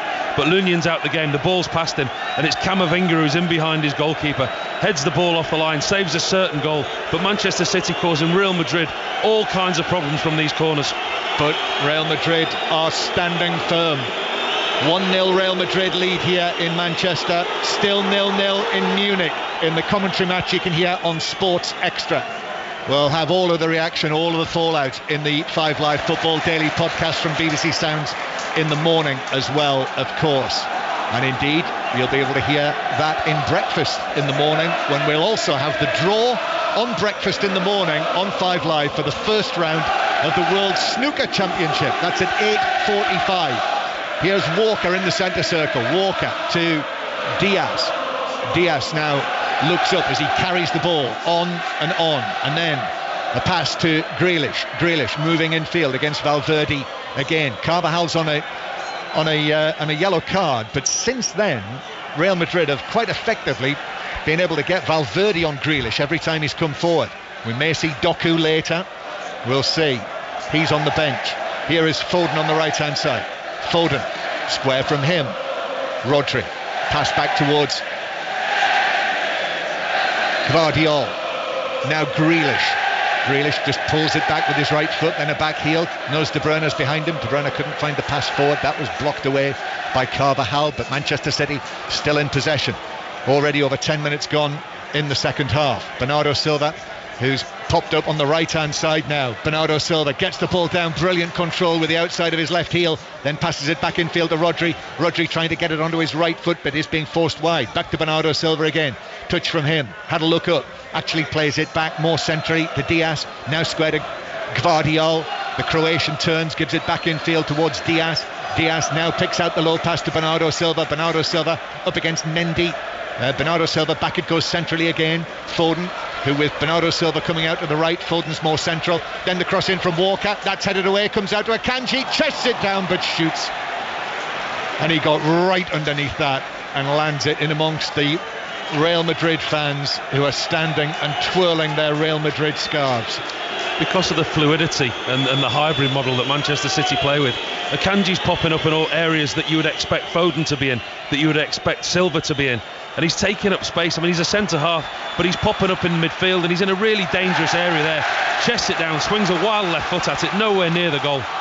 City forced Nacho to concede a throw. Rodri's going to try a shot from 20 yards, might even have hit De Bruyne. He's blocked on the edge of the area nevertheless. Now Vinicius carrying it forward, and the tempo is beginning to increase here. Valverde's under pressure, then it's passed away by Rudiger, who turns and gives it out to Carvajal. Grealish is all over Carvajal, but fouling him was the right decision. Although I'm not sure Carvajal necessarily needs to roll around quite in the way that he is, but we'll see if he recovers once we get back from Munich and John Southall.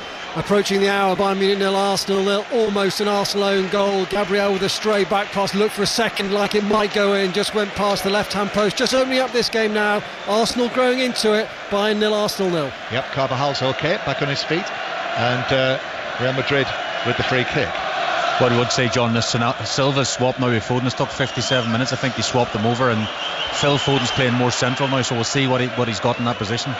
Manchester City bringing the ball forward towards the halfway line. Grealish tackling back on Carvajal, who is racing forward with the ball, and that's deemed worthy of a yellow card, the foul by Grealish on Carvajal, who might have been away, but Grealish made sure he wasn't. Free kick.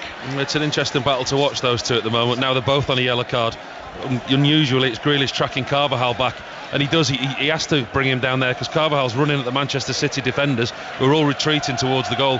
Grealish ends up bringing him down halfway inside his own half. Yeah, it's a good yellow, I think. Free kick for Real Madrid, middle of the half. So Kroos obviously is over this. Kroos, neat, fair hair, just placing the ball. How many free kicks have we seen him fire in from this sort of range over the years? Probably thousands. In it comes again then. Nacho gets his head to that, still in the City box. Headed away though by Haaland inside his own penalty area and cleared away to the halfway line. Manchester City still losing, as they have done since the 12th minute. In all competitions, home and away, City are on a 27-match unbeaten run. That is one short of the club record, but they could lose tonight, and if they do, their hold on the European Cup will be over. But Manchester City bringing it forward with De Bruyne, but then Rodri, Camavinga gets enough on that and it bounces away, and it's more frustration for Pep Guardiola's team. Camavinga though has passed it to Walker, and now Gvardiol, middle of the half. Gvardiol to Haaland, did well, shot from Foden, that's blocked by Rudiger once again. What a block by Rudiger there, puts his body on the line about 3 yards away from Foden. Phil Foden just pulls his left foot back, just about to pull the trigger, doesn't really catch it well, but Rudiger's there sliding in front of him, makes a fantastic block. Tell you how good the block was, the ball went out for a throw in near the halfway line. Yeah, he'll have felt that, and then Gvardiol puts in a challenge over on the far side, and the yellow card is out. It's a yellow card for the Manchester City left back, as he is in this match, and I think referee Osato has called that because Bellingham might have been away. Well, that's two sensible yellow cards, if you can ever call a yellow card sensible. Jack Grealish taking down Gvardiol, and then Gvardiol taking down Bellingham just there. He was away. Grealish took down Carvajal inside his own half, and there again, that just shows how dangerous that Real Madrid are on the break. And without those two tackles or those two yellow cards, Real Madrid would have been in. Bellingham was okay, just climbing to his feet and walking away towards the halfway line. Pep's just got a message on there to De Bruyne. He wants De Bruyne more on the right side as well, John, which is maybe more central. He's telling him to come in from the left hand side for sure. So Foden has just moved out towards the left central, as it were. So play resumes. 1-0 Real Madrid lead. Real Madrid eyeing the possibility of yet another semi-final. Camavinga to the halfway line, but his progress has been checked there. He wins the free kick. This is if there is one team in Europe who is able to deal with this situation, there's one manager in Europe who's able to deal with this situation. We are watching them right now in front of our eyes, Real Madrid. It's fair to say they've been around the block a time or two. Here's Rudiger, right-footed, long downfield. That will just drift out of play for a throw-in to Manchester City. Time rapidly running out. Pep's asking for more, John, from the crowd as well. He's trying to whip the crowd up. Everyone seems a bit nervous within the stadium. We're here, obviously, it's a bit tense. Obviously, we thought it'd be an easier night for Manchester City. Pep seems to be wiping the sweat off his brow. He's getting more frustrated as the minutes tick away. And it's true, isn't it, Paul, that the feeling was that it might be like last week all over again, but it's not really been like that, has it? It hasn't, no. Manchester City, like we said, they've dominated possession without those real clear-cut opportunities. The early goal from Real Madrid, like we said, it played right into their game plan. They've been able to be a real threat on the break. And City now with De Bruyne playing it to Bernardo Silva. Bernardo Silva running at Mendy into the box, across the edge of the penalty area to Foden, but it was slightly astray, and then the ball hit the referee and play's been stopped. And there is news from Munich from John Southall. Bayern Munich have the lead. Bayern Munich 1, Arsenal 0. It came from Joshua Kimmich flying in, and a flying header into the top left-hand corner. And you can hear the noise around the Allianz Arena. It's Bayern Munich 1, it's Arsenal 0. Let's see what resilience Arsenal have now. So Arsenal losing 1-0 and Manchester City are losing 1-0. And the two remaining Premier League clubs are facing a quarter-final exit in the Champions League. Eventually play resumes because the referee was actually hit amidships, so needed a moment or two to recover, which he has done now. And Bellingham is challenged on the halfway line by Diaz, and it's out of play for a throw in. So we're looking at no English clubs in the semi-finals with these scorelines. Yeah, and Pep's getting more and more edgy, isn't he? I mean, we see him quite animated on the touchline, but he's putting in a few steps. He's pacing from side to side in his technical area. His substitutes seem to be on a rotation of warming up, in discussion with his technical staff as to what to do, because we are getting to that point in the game where which manager's going to make the first move, which one's going to make the first change. Yeah, and we've got 25 minutes to go, and it's still 1-0 to Real Madrid. And now he has Akanji. Looks to his right. There's the pass to Bernardo Silva, who, as we've said, is now operating on the right flank, with Foden having played the majority of the match there so far, almost the first hour. Then Diaz to Gvardiol, but Real Madrid massed ranks behind the ball. Grealish now on the left-hand side, up against Carvajal, but actually pulls it back to Rodri. Square from Rodri. First time pass from Walker, but that goes back to Diaz. And Real Madrid quite happy just to sit in there. And also there is always the possibility of them breaking away with the speed of Rodrigo and Vinicius. Bernardo Silva on the right-hand side. But how many times have we seen this Manchester City team be able to find a way through in circumstances like this? Gvardiol, he has Foden inside the penalty area, 4 Real Madrid players around him. Grealish now on the left-hand side, hair swept back to Rodri. Rodri finds the pass to the right side of the penalty area to Bernardo Silva. Mendy is tight with him. Bernardo Silva then uses Walker, back it goes centrally again. Diaz square to Gvardiol. Gvardiol, the crowd, some people down in front of us just getting under their feet as Rodri hits a high ball out to the right-hand side. De Bruyne goes for a first-time pass and hits it straight behind for a goal kick. Disappointing contact from De Bruyne there. A really promising move again from Manchester City. To try and paint a picture for our listeners, imagine 2 18-yard boxes painted in front of each other. That's where all the players, that's where Manchester City are. The final third, in Real Madrid's final third, the defensive third. Every single outfield player has been in that part of the pitch for the last 5 or 10 minutes. City is so dominant in this game, but just without being able to break that Real Madrid wall down. City behind, Arsenal behind. That's on Sports Extra, by the way. That is the choice of listening in the Champions League tonight. Bayern Munich 1, Arsenal 0. Here is Bernardo Silva again for Manchester City. And then De Bruyne on the overlap, can't reach that. Bernardo Silva with his left foot tried the reverse pass, but it rolls all the way through for a goal kick. And Pep Guardiola again just comes to the edge of the coaching area. He's applauding, actually. I think he's trying to coax the crowd to up the volume, but also I think the message there is that's exactly what I want you to do. They're not doing a lot wrong, John. They really aren't. They're retaining possession. They're getting themselves in good areas. Unlike City, they're just making the wrong decision. The final pass, the final shot, or the final cross into the box, or the quality just hasn't been there. Other than that, in general play, the manager will be pleased with the way that they are playing, because they really aren't doing a lot wrong in this game. Back to Munich and John Southall. Bayern Munich 1, Arsenal 0. Just got to be careful here, Arsenal. Leroy Sané with a great chance on the right of the area, unmarked 16 yards out, skied it over the bar. Gabriel Jesus has come on, Trossard has come on for Jorginho and Martinelli. Bayern Munich 1, Arsenal 0. Arsenal trail 3-2 on aggregate. Manchester City, they trail 4-3 on aggregate. Bernardo Silva again on the right-hand side. De Bruyne swings one in high, right across the penalty area. That's headed away though by Carvajal. Comes out to Gvardiol, fires it back into the box. Excellent from Grealish to be able to bring that down. That was travelling at some pace. Now De Bruyne just outside the penalty area. De Bruyne then out to Gvardiol on the left-hand side, puts his left foot on it, drags it back. Grealish again. Grealish picks out Akanji. Akanji's attempt to feed in Foden inside the penalty area slightly overhit, and Rudiger was able to turn and right foot put it out of play down the left-hand side. City get the throw-in taken quickly, get the action back underway. Gvardiol, Manchester City, not lost to anyone for 4 months, but 1-0 down here to the record 14 times winners of the Champions League. Now Grealish again on the left-hand side. There are substitutes warming up, but Grealish, then Bellingham comes in, takes the ball. Bellingham goes down. The referee says no, it's a throw-in only, it's not a free kick. Bellingham suggesting that he'd been caught there by Grealish. Throw-in taken by Manchester City.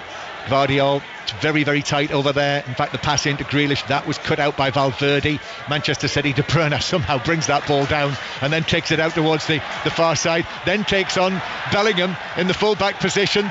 What a tussle that is. Bellingham didn't like that, puts the challenge in. De Bruyne is able to find the pass back though to Akanji, who's still out there. This is so tight. in terms of where the play is here. De Bruyne, then with a cross, that comes off Carvajal, another corner. Manchester City so dominant. You've got to give Real Madrid for the credit at the back.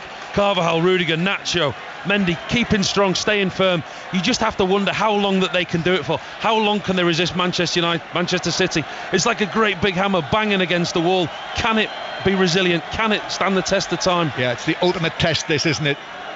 As De Bruyne takes this into the near post, it's hooked back into play by Diaz, and the phrase "hooked back into play" will give away the fact that it was behind the dead ball line, and it is a goal kick to Real Madrid. But it is this is the ultimate test to keep this Manchester City team out, Shay, when they're doing this to you. What you would say from a Manchester City point of view, they're not doing a lot wrong. Paul's right, it's just the final pass or the final cross or the final decision making has been wrong. But what you have to keep in mind, they're working the legs off this Real Madrid team. They are chasing, harassing, doing everything.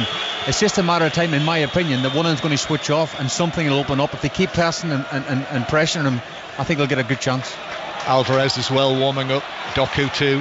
Rodri passing the ball forward. Grealish might have some space here into the box against Carvajal. Grealish still going, shoots from the angle. Goalkeeper very nearly spilt it. And with Foden there, Foden quick of the feet trying to get to him, and it was grasped at the last moment by Lunin. Brilliant by Rodri, absolutely brilliant vision. Sees Jack Grealish down the left hand side, fires the ball through two defenders. Great first touch by Grealish, cuts inside, hits the target, goalkeeper spills it. Foden's inches away from getting his team back into this game. City not creating a stack of chances for all of this possession. They did hit the crossbar in the first half. Haaland with a header that came back off the crossbar, and Bernardo Silva couldn't convert as it came at him so quickly. So still Real Madrid lead 1-0, and now Valverde crossing from the right, but Ederson was there quickly to make sure he got there at the feet of Rodrigo, otherwise that could have been 2-0 and possibly tie over. John, that's as good as a world-class save. He's just kept his team in the tie there. The ball comes right across the box. He's one-on-one, he has to get there. If the ball falls to Rodrigo, he's got the simple task of tapping it into an empty net. Ederson reads the cross, and it's his speed off his line that gets him there. So Manchester City losing, Arsenal losing.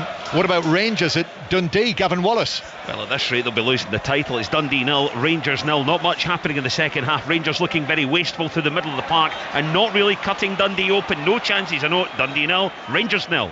Chelsea won comfortably against Aston Villa, so they're back to the top of the table in the Women's Super League. And here is the change, the first change, and it is Doku coming on for Grealish, who absolutely sprints off the pitch. And if you just walked into the stadium, I think that tells you exactly what the situation is. Doku on, Grealish off. Well, it shows what a team player he is. He understands what the manager's doing. He's making a change for the good of the team, for what he thinks is right.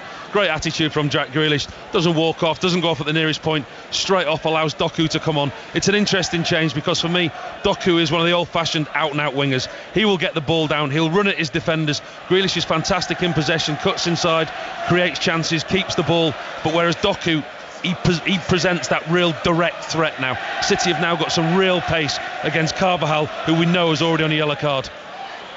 Here's Akanji through the middle, and here is the first ball out to the left-hand side to Doku, who is electric at times against Luton at the weekend, and Doku carries it into the penalty area, and then in comes the challenge. But of course now as well he's running at, when he ever has the opportunity, at Carvajal, who is on the yellow card. Although Real Madrid bringing it forward with Vinicius runs it back to the halfway line. Mendy is there, and Ferland Mendy will actually cross the halfway line back into his own half, and Real Madrid will go back to goalkeeper Lunin. What about that change, Shay? Surprised me a little bit, if I'm being honest, John. I thought Jack Grealish is one of the better Man City players tonight, and you know, he has to make a change. I understand Carvalho's on a yellow, and it's an opportunity to really get at him, trying to get him sent off, but I thought Jack was one of the best players for City tonight in the whole game, so surprised me a little bit. Doku finds Foden on the left, but Foden's cross, left-footed, floats over the City players who are inside the penalty area. And we have now just over 15 minutes to go. That's how close Manchester City are from being knocked out of the Champions League. Bellingham has gone down. That's angered some of the home supporters. No free kick. Manchester City, Bernardo Silva. Akanji with Bellingham recovering. Just got the pass away to his left to Gvardiol. Now here is Doku, Carvajal and Valverde are together. So it comes back towards Gvardiol. Then Rodri feeds Bernardo Silva on the right hand side. Bernardo Silva slips it into the box, but wide of Foden, half cleared. Rodri, control, then lifts it out to Doku again. Doku in the full back position. Carvajal again. Doku with the shot, but Carvajal dived in, blocked it. Blocked the attempted cross-come shot. Again, City, as they attack towards the end where the Real Madrid supporters are, they are gaining an optimism that their team could win here against the holders. Bernardo Silva into the area to Akanji, back to Bernardo Silva, very, very tight, and then the block from Toni Kroos, who gives a little fist bump at the way that he blocked that out for play for a throw-in on the right-hand side. We have now precisely 15 minutes to go. 15 minutes for Manchester City to save their defence of this competition and keep alive their hopes of a double treble. It could be ending here tonight. It will be ending with this scoreline. And the thing is as well, it's quite rare to see Manchester City in this position, in this stadium, searching, probing, trying to find the decisive goal. Bernardo Silva with it on the right hand side. Back it comes to Walker, Kyle Walker, but he looks up and he sees massed ranks of black Real Madrid shirts in front of him, so it's out to the right hand side. Rodri's taken up a position there. Back it goes centrally to Kyle Walker, now to Rodri again. Foden, he backs away. Rodri, 25 yards out, high ball to Doku, who's backed away on the far side. He's up against Valverde here. Doku takes him on, goes for the byline, pings the ball in. Rudiger, then into the net. Kevin De Bruyne was there. It landed at his feet on the corner of the 6-yard box, and he found the roof of the net past Lunin. And it's that man, Kevin De Bruyne, who comes up with the goal to square up the tie with 15 minutes of the 90 to play. Manchester City won, Real Madrid won. At last, Manchester City get what they deserve. They've been excellent in this second half. It's the substitute Doku down that left-hand side. Cuts in, causes all the problems. Ball falls to De Bruyne. He's the one you want in that situation. Lashes a right foot shot into the roof of the net. And as he puts it into the roof of the net, the roof comes off the Etihad. It's nothing more than they deserve. Listen to the atmosphere inside this place. Well, it's a brilliant goal, John. I mean, it falls to De Bruyne just 4 or 5 yards out, but he's clever with the finish. There's a defender on his backside. The goalkeeper is sort of squaring up there, and he's gone high into the roof of the net. Fantastic finish. Now it's game on. Let's go. Well, 1-1. So Manchester City have come up with their equaliser. That's what Arsenal need to do in Munich. That's on Sports Extra with Ian Dennis and Matt Upson with a commentary live from inside the Allianz Arena. But what play, and I suppose almost it had to be, didn't it? Kevin De Bruyne, who was just in exactly the right spot. When Rudiger blocked the cross at the near post, it came out to him, but as Shay says, I just marvel sometimes at the speed of thought when he's in that position, to have the presence of mind just to delay, just to find the space and then hit the finish. It's the first touch, and it's the quality of the first touch, and it's the composure. When us mere mortals would just swing a leg at it and hope, he sees time, he sees space, and that's the difference between great players. He makes himself time by his first touch, and we're talking about a player who's 5 yards from goal in a Champions League quarter-final, and his team are 1-0 down. He's so cool, he's so calm. He picks a finish, and it's a brilliant finish. So extra time with this scoreline, but Manchester City are not letting up. Bernardo Silva playing it back towards the centre circle.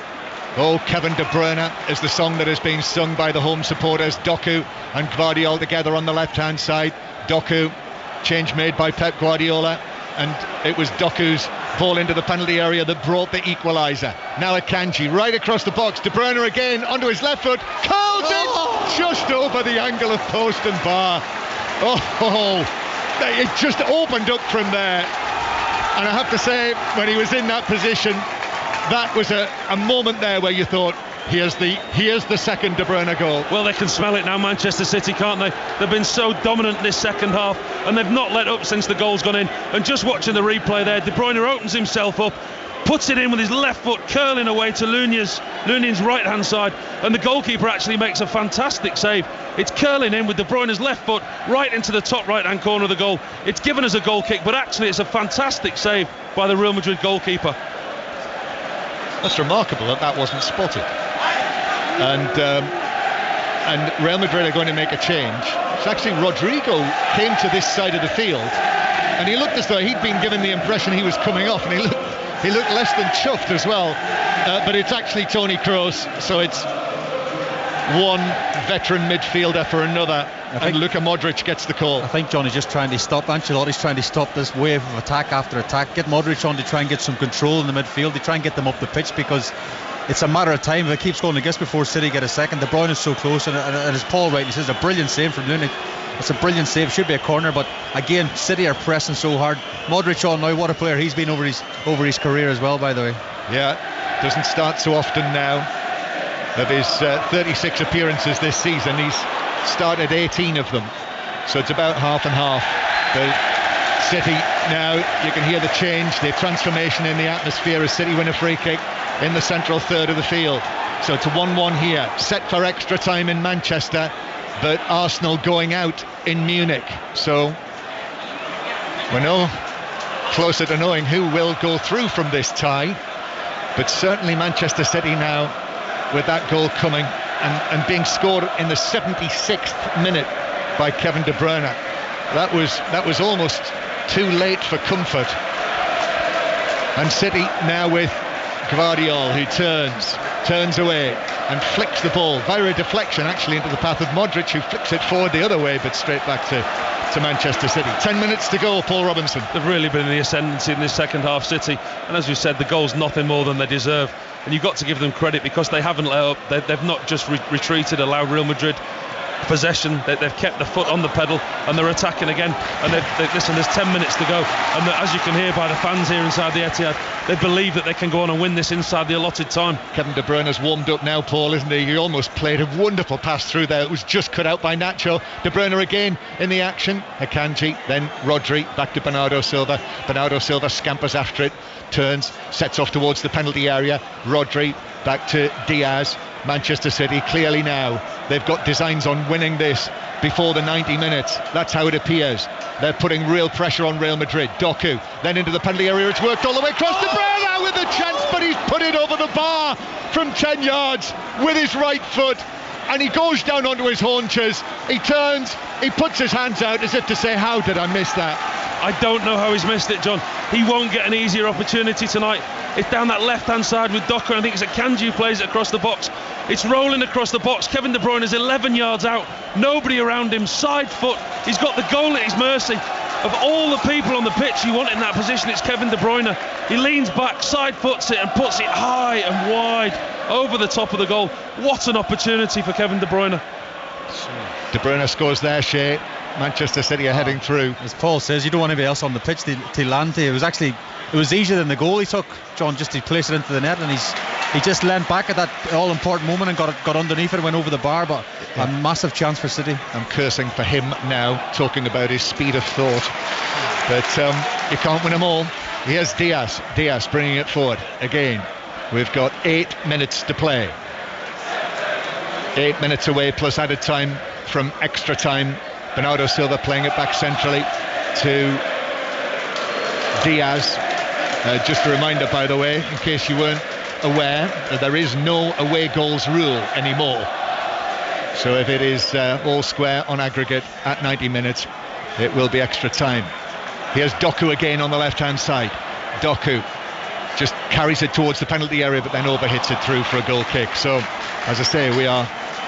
Well, now actually we're almost 7 minutes away from extra time, and Arsenal, I guess, will be a similar amount of time away from going out in Munich with you, John Southall. Absolutely, John. Bayern Munich 1, Arsenal 0. Arsenal have themselves about 6 minutes to save their Champions League season. Jesus a moment ago, right of the area, well wide, the flag went up, but will Arsenal get one more chance in this game? Bayern Munich 1, Arsenal 0. Bayern lead 3-2 on aggregate. Carlo Ancelotti's going to make another change, and it's the former Manchester City youngster, actually, the now Moroccan international Brahim Diaz, who came here to Manchester as a 14-year-old from his native Malaga, and he comes onto the field, so there's clearly a story there in the making, and it's their goal scorer Rodrigo who's off, Paul. Interesting. He's obviously got a lot of pace. Diaz played at the weekend, actually. Carlo Ancelotti made a few changes against Mallorca. They won 1-0 and Diaz started the game. Doku was brought down there on the left wing, just inside the half. That's a free kick. Thought that might have been a yellow card for Camavinga actually, but referee Orsato says no. Luka Modric has a little word with him. Never does any harm, does it? Here's Rodri. Rodri now bringing it forward. Rodri, Real Madrid players either side of him. Bellingham and Valverde, so has to turn and give it back towards the halfway line. So 1-1 here. That is 4-4 on aggregate. But Bayern Munich, trophyless this season, are heading through to the semi-finals. Ball kept in by Doku. Rodri then, high ball, high out to the right hand side. Bernardo Silva with a first time flick back to De Bruyne inside the box. Mendy just nicked it away. If that had come off, that would have been something very, very special. Bernardo Silva though is then hauled over by Brahim Diaz, and that's a free kick to Manchester City here on the right hand side. Kevin De Bruyne palms apart, glaring at Diaz. Free kick to Manchester City. Diaz just stopping the play. Yeah, all of a sudden the last couple of minutes, the little substitutions and free kicks broken the game up. The atmosphere has just gone a little bit quiet. Those Real Madrid fans over to our right hand side that have been on the feet all game, waving the scarf, singing, they've sat down. It's a little bit quiet. The fans are just sensing a little bit of nervousness coming in to these final 5 minutes of the game. Kyle Walker just allows the ball to run, and then Akanji's actually going to knock it back to Ederson, who's really been a spectator, the Manchester City goalkeeper, in this second half. He's had next to nothing to do. Don't want to speak too soon from a Manchester City point of view on that, as Foden gives it to Doku running at Carvajal now, pace towards the dead ball line. Carvajal gets in very tight there, very tight, and actually is shrugged off by Doku, who then finds the pass to Akanji, square from Rodri. Here's De Bruyne again, the man who scored the equaliser. He gives it out to Bernardo Silva. Bernardo Silva on the right flank. Kevin De Bruyne makes himself available. Bernardo Silva still going, will swing it back out to the far side where Doku actually has to just retreat to keep the ball in play. Then back to Rodri again. Rodri through with pace to Foden. Now Gvardiol is in the full-back position. Gvardiol has to turn away from Valverde, and then Rodri again, and the pace of this attack just slows once more with 4 minutes of the 90 to play. The Real Madrid fans begin to raise themselves again. Remember the drama of the tie, the late drama of the tie the season before last in the semi-finals in the Bernabeu. Though so much happened late in that game. Doku, Foden with a shot on the edge of the area that strikes Camavinga and bounces away off his body, out of play on the far side into the ever-changing advertising hoardings. 1-1 on the night, 4-4 on aggregate. Arsenal are going out. Their time is almost up for them in Munich. That's on Sports Extra. This is on 5 Live. Here's Rodri just to the forward and left of the centre circle. Back to Walker again. Walker hits a pass sweetly out to the left-hand side where it's taken down by Doku. And Doku again is just moving forward and giving it to Akanji, and Akanji tried to angle it back. De Bruyne was interested, and then actually the challenge came in from Carvajal to turn it straight behind for another corner to Manchester City. Well, it's a channel that they've had success in before down that left-hand side. Doku's made a real difference since he's come on with his directness and his pace, but it's Akanji who pops over there with him, and once again Doku finds Akanji, gets to the byline, cuts it across the same way as he did for that De Bruyne glorious chance, and City almost get another opportunity. Less than 3 minutes to go now of the 90 here in Manchester. Over 50,000 people watching as De Bruyne swings it into the back post. Haaland heads it down. Thought he might have headed into the defender, but it was straight behind, and it is a goal kick. And seeing him with that header, I have to say, he's been very, very quiet. Yeah, I think the defender, it's actually Jude Bellingham, heads it onto Haaland, and then he can't control the header, and it goes wide of the post. But he has been very quiet. But we've said that many times before, John, and I hope we're wrong again, and he pops up with a very important late winner here for Man City. Yeah, Haaland has actually scored 12 goals in his last 14 appearances, and that is a record that cannot be argued with. Gateshead 0, Aldershot 1 is the final score in the National League tonight. It is still Dundee 0, Rangers 0 in that twice postponed match, so very close to full time there. If it stays like that, Celtic will have a 3-point lead at the top of the table tonight. Here, 1-1 on the night. Arsenal 1-0 down and going out. extra time beckoning for Manchester City and Real Madrid. Then Doku's tugged back by Carvajal, who's got to be careful. Just a little foul that. Then Doku is able to turn and bring it forward. Here's Rodri again. Rodri with a diagonal run. Bellingham just makes a nuisance of himself against Rodri. Bellingham's been chasing Rodri for most of the night. Akanji now slips a pass to Doku. Went through the legs of Guardiola.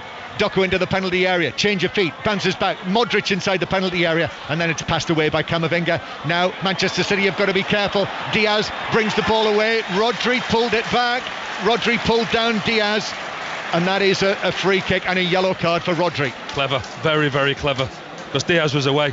That's the pace that Real Madrid have got. They've offered nothing this second half, Real Madrid. It's been all Manchester City. They've had all the possession, all the dominance, but one little break there by Diaz. He was away, he was the wrong side of Rodri, running into the Manchester City half. Rodri showed all his experience, just pulls him down and gets a yellow card. 1-1, free kick, Real Madrid. What's the state of play in Munich? How long to go? John Southall with you. The board has gone up, 4 minutes of added time, and Arsenal are pushing for this equaliser now. Over on the left-hand side, Bayern Munich 1, Arsenal 0, but they are running out of time. They trail 3-2 on the ties. The cross comes over to Saka, he pulls it back, and it's cleared away anywhere by Bayern Munich. It is madness in the 6-yard box. Bayern Munich 1, Arsenal 0. If you want the Arsenal drama, that's on Sports Extra on BBC Sounds. The Manchester City drama is here on 5 Live. And we move into 4 minutes of added time.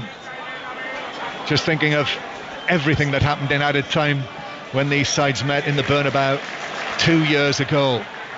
Real Madrid bringing it forward. Nacho heads it forward, and Vinicius is able to take it down. The ball stays in play. No, he was in an offside position, so it's a free kick. Eventually the flag comes. Yeah, it has to be offside. It was one of those where everyone looks at the assistant referee inside the stadium. Everyone knows he's offside, but then you just have to wait for protocol. Yep. Rodri. Nonsense protocol, nonsense. I was wondering when you were coming there, Shay, and you didn't disappoint me. Here's Doku. Doku escapes down the left-hand side. Rudiger, though, comes across and just whacks the ball away downfield. And the referee actually, I think he might have stopped play because Carvajal has gone down holding his face. Clever, very, very clever. Doku gets away from him. They're in a sprint. He gets the wrong side of Carvajal. Doku doesn't hardly touch him. You're watching the replay. Doku puts his arm out to help himself run. He catches Carvajal across the chest under his chin with very, very little to no contact whatsoever. Carvajal goes down as though he's been struck across the face. Wins his team a free kick. Very clever game management. But from a Manchester City's point of view and from a football point of view, that's not needed.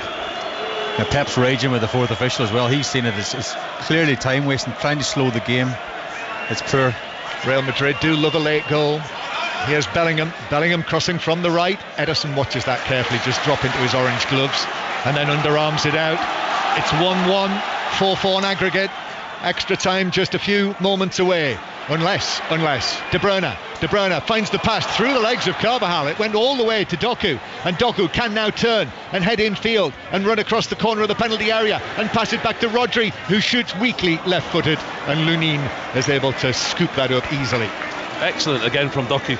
Can't praise him enough. He's been really good since he's come on in this second half. The incident there with Carvajal, it wasn't a free kick the other way. Every time he gets the ball, he's got the Real Madrid defender on the back foot looking the other way. He's been very direct, and he's made the difference since he's come on. We have less than 2 minutes of added time to play. Brahim Diaz and Ferland Mendy and Bellingham on the left. Bellingham rolls it down the line, and it's Vinicius up against Akanji, and then again Akanji gets a foot in, got a touch of the ball, and then Bernardo Silva dispossesses Diaz, and now Haaland with Nacho's arms all around him, not giving us a free kick. Kevin De Bruyne instinctively swings a pass out for Doku, but doesn't reach him, and it bounces all the way out of play on the far side. Trying to work out how that wasn't a free kick. Well, if Nacho had a saddle there, he would have put it in Haaland's back. I mean, that's just ridiculous, right in front of the fourth. I know the ref, to be fair, has tried to play advantage, and De Bruyne's swung it out of play at the far side, but it's a foul all day. He'd be a big horse, wouldn't he, Haaland? Be a Shire horse. Yes. As Diaz lifts it downfield, De Bruyne, Haaland jumping for this, but Camavinga got there first. And we've got 45 seconds to play. If it's going to come late, it's going to come very late. Ferland Mendy then in the challenge on Walker, and that's given us a free kick for Mendy's challenge on Walker. I mean, it was 50-50-ish, but referee sees that as a foul. That was in front of us, John. I thought at first glance, that was a decent tackle by Mendy. Walker just gets not a great first touch. Mendy comes across. I mean, it's a ball and man challenge, but he gets the ball first. I mean, the Real Madrid bench in front of us, they felt hard done to. Yeah, I suppose that's the old scissor action, isn't it? That as he went to ground and came in, I suppose that's why it's the yellow card. Interpretation, I think. Each individual referee's interpretation of probably the same challenge. Well, I think that's it. This will be the last action, the last play. Rodri through to De Bruyne. De Bruyne's cross is blocked behind by Nacho. It's a corner. And I think there will be time to take this because of the delay after that challenge on Walker. So this will be it. This will be the last chance. They've had corner after corner, Manchester City, tonight. 15. This is the 15th corner. They've caused problems. Come on. They've caused problems with them all evening against Real Madrid. All of the work they've put in on these set pieces, these corners. I wonder if this is going to be the moment. A goal now, and City will be through and Real Madrid will be out. De Bruyne waiting to take this, just sweeps his hair back and is ready to deliver, right-footed towards the back post. Akanji with a header, it bounces off Haaland and up and over onto the roof of the net, and that is it. The final whistle goes to a bellow and a roar from our Spanish colleagues just over to Mark Chapman's left. And we will have extra time. Paul Robinson, Shay Given. It's been a brilliant half of football for Manchester City. I think the thing for me now going into extra time, Manchester City have been so dominant. Real Madrid have offered so little in that second half. You wonder what Carlo Ancelotti's going to do. You wonder what team talk that he's going to give his team and how they're actually going to improve on that second half. Yes, Manchester City only got the one goal, got themselves back in the game. But possession-wise, I looked at the stats. So that you don't need to look at the stats. You can see it. You're watching the game. Manchester City have been so incredibly dominant in that second half. You wonder what Real Madrid have got left.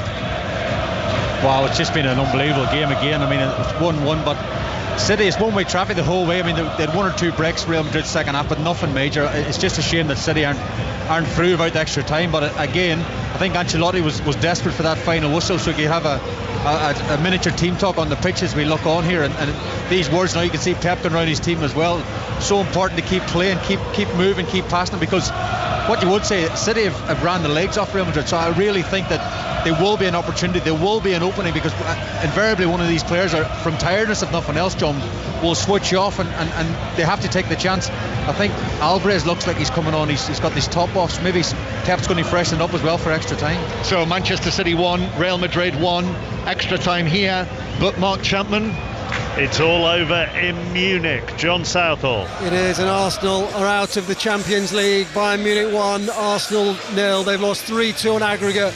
They've just hauled themselves over to the Arsenal fans in the top tier to just thank them, and they're now trudging off the field here at the Allianz Arena, and you can probably hear the noise around this stadium. It's absolutely jumping in here. The goal on 63 minutes, Joshua Kimmich timed his run to perfection and powered a header from the right of the area. Great finish, great header, questionable defending, his second of the season. He will not score a more important goal. Soon after that, Sane 16 yards out, unmarked, over the bar for Arsenal. Maybe they just didn't create enough in the second half. 2 minutes from time, Ødegaard on the right of the area, tipped round the near post by Neuer. Then in the 94th minute, they had a free kick about 20 yards out. Saka decided to take it quickly and it went behind for a corner.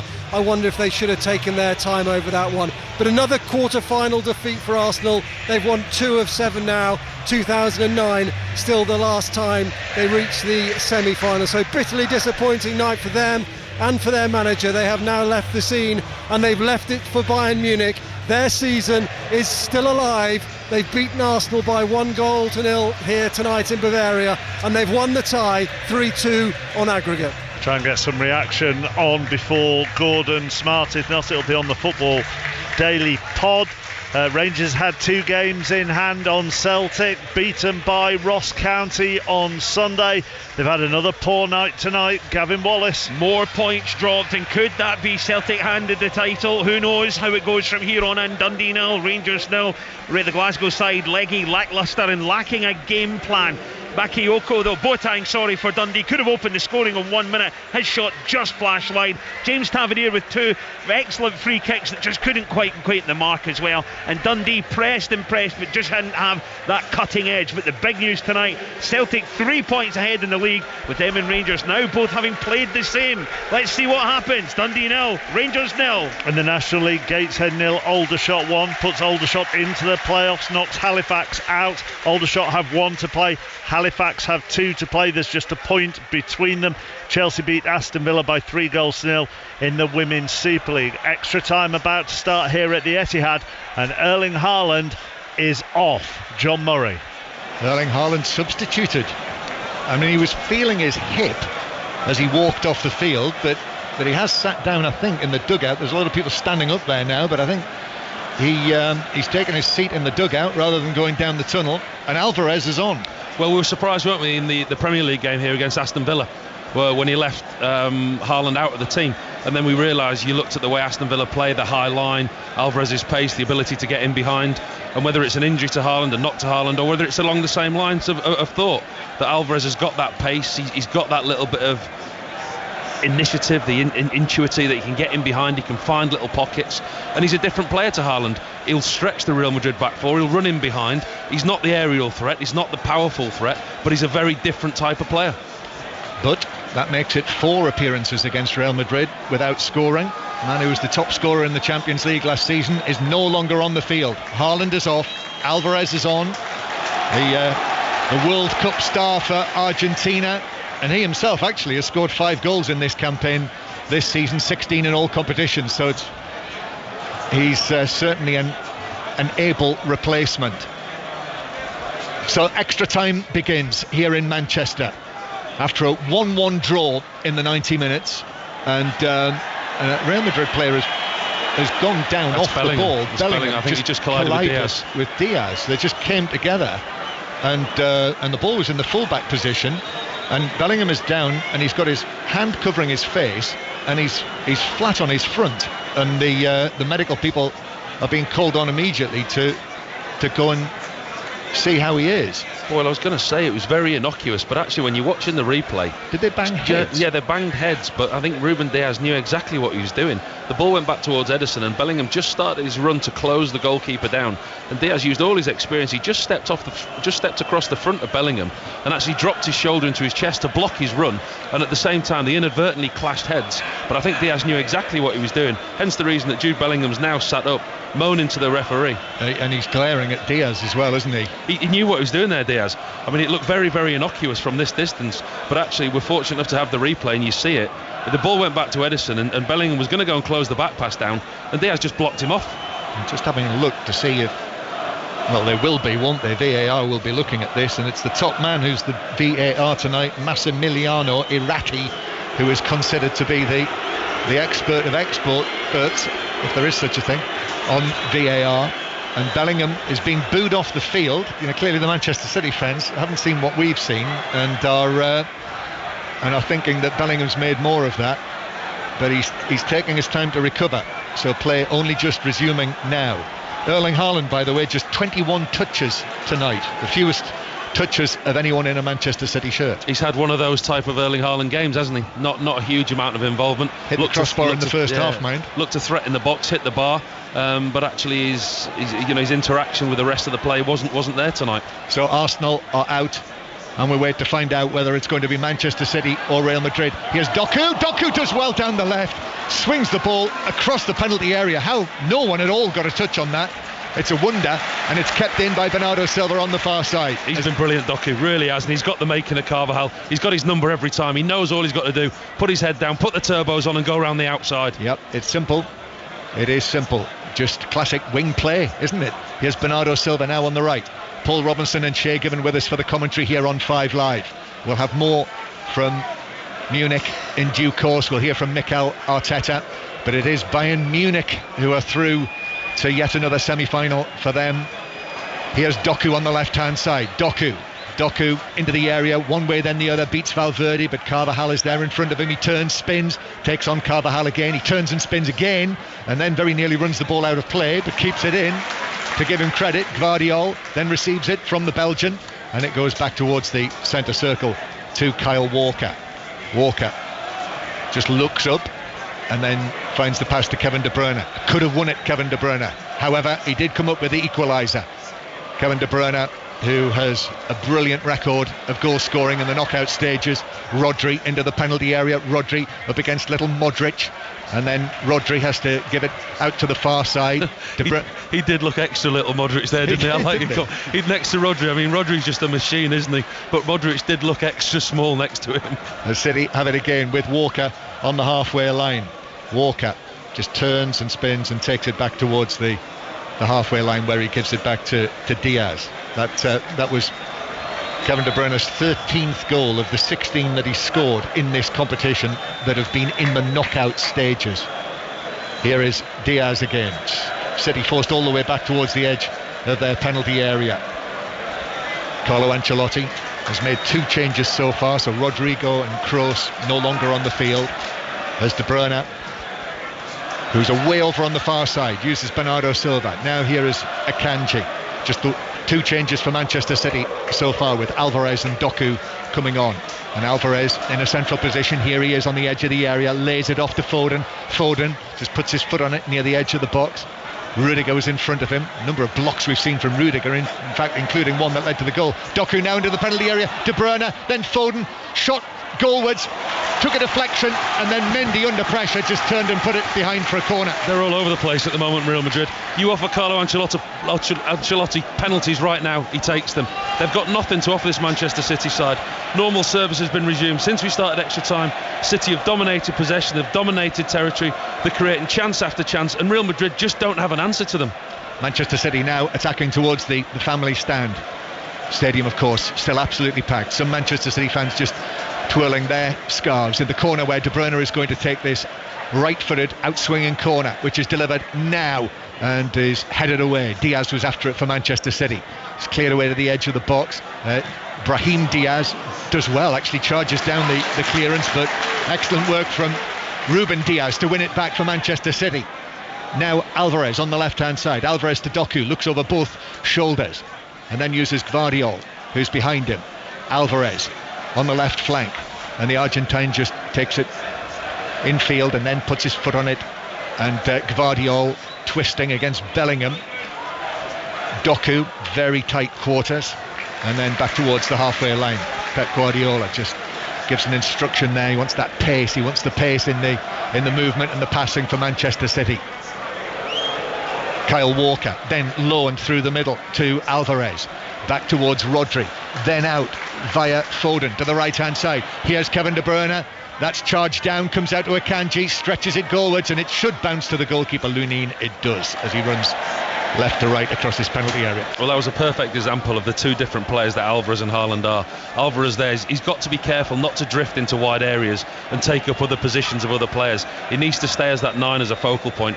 He drifted out to this left hand side and he turned and he looked for a cross to look in the box. There's no Haaland there, and I'm thinking that should be you, Alvarez, that should be you in there as a number 9. Let other players do that. Don't go into other players' spaces. You just switched on to us on 5 Live. We're into extra time here. Manchester City 1, Real Madrid 1, so it's 4-4 on aggregate. Arsenal are out. Gordon Smart's programme will be a little delayed tonight, obviously, by events here. But when he comes on, Gordon's going to have reaction from supporters of Manchester City and Arsenal once we know what the lineup is for the semi-finals. And it will be decided sometime in the next half hour, as Diaz is picked up for a foul and Manchester City have it with Rodri. Rodri actually kicks it away from Diaz. Brahim Diaz kicks it away from Rodri, and he's able to get the ball down eventually and take the free kick. Foden's actually passed it back beyond Akanji, and so Manchester City actually from that free kick on the halfway line have to go back towards the edge of their own penalty area. John, I would love to get Bellingham's running stats after this game. I really would. I don't know if someone can get that for me in the BBC, but he's been all over the place. Camavinga now through the middle, but Diaz steps in, and Ruben Diaz did well there, actually anticipated it. Kevin De Bruyne now. De Bruyne's passed to Bernardo Silva. He did well also on the stretch. Alvarez takes over. Alvarez now swings over the ball, which is headed away by Rudiger. It comes out centrally to Gvardiol. Gvardiol delayed on the ball, and that meant Real Madrid were able to get back in with a challenge. But Rodri, however, again, Pep Guardiola says, come on, keep that pace up, the zip. Guardiola to Doku, left corner of the penalty area, does an involuntary swing of the hips. Doku with the ball at his feet. Now Bernardo Silva, low ball across. Oh, Foden misses his kick. 9 yards out, missed his kick, hit his standing leg and bounced through to the goalkeeper. Just zipped the ball across the 18-yard box to Bernardo Silva, whipped it into Foden. 6-7 yards from goal, swings his left foot at it, and unlike Phil Foden, completely misses it and it hits his standing leg. So chance gone, and it's still 1-1. And it's still one-way traffic, John, as well. We're looking this way. It's attack after attack for Manchester City. You think it's only a matter of time before they can get the goal. I mean, that's a collector's head from Phil Foden as well, right in front of the goal. Totally miskicks it. Alvarez square to De Bruyne. He's perpetrated his own misses tonight. De Bruyne. Bernardo Silva across the box, headed away by Carvajal, but straight to Rodri. Now Doku, left side of the penalty area. Doku gets it rather in a tangle there, but he's got the ball now at his feet. Then back to Gvardiol, Josko Gvardiol, scorer of one of the goals last week in Madrid. And then it's square towards De Bruyne again with the outside of his boot, trying to do something special, but that was cleared away by Nacho. And then Bernardo Silva can't keep it in on the far side, and it's a throw into Real Madrid. It's seemingly at a point in the game, it's just, can Manchester City score? You know, Real Madrid, they're very rarely getting out of their own half. They've got Vinicius Jr. cutting a very, very lonely figure on the halfway line just as an outlet ball. It's all Manchester City. You don't have to look at the possession stats. They're dominating everything. Possession, they're creating little bit of chances. They need to create more. Pep Guardiola is still so animated. They're chasing Alvarez now, chasing the goalkeeper down. They're pressing in the right areas. Real Madrid don't seem to have a lot left. Here's Modric though. Modric flicks it infield to Valverde. And Modric again, number 10 on his back, curls it forward, and now Vinicius is able to chest it down. Walker is in on the challenge with him, shoulder to shoulder. Walker does brilliantly, almost in the left back position, beats Vinicius, and then Ederson's able to come across and pick it up.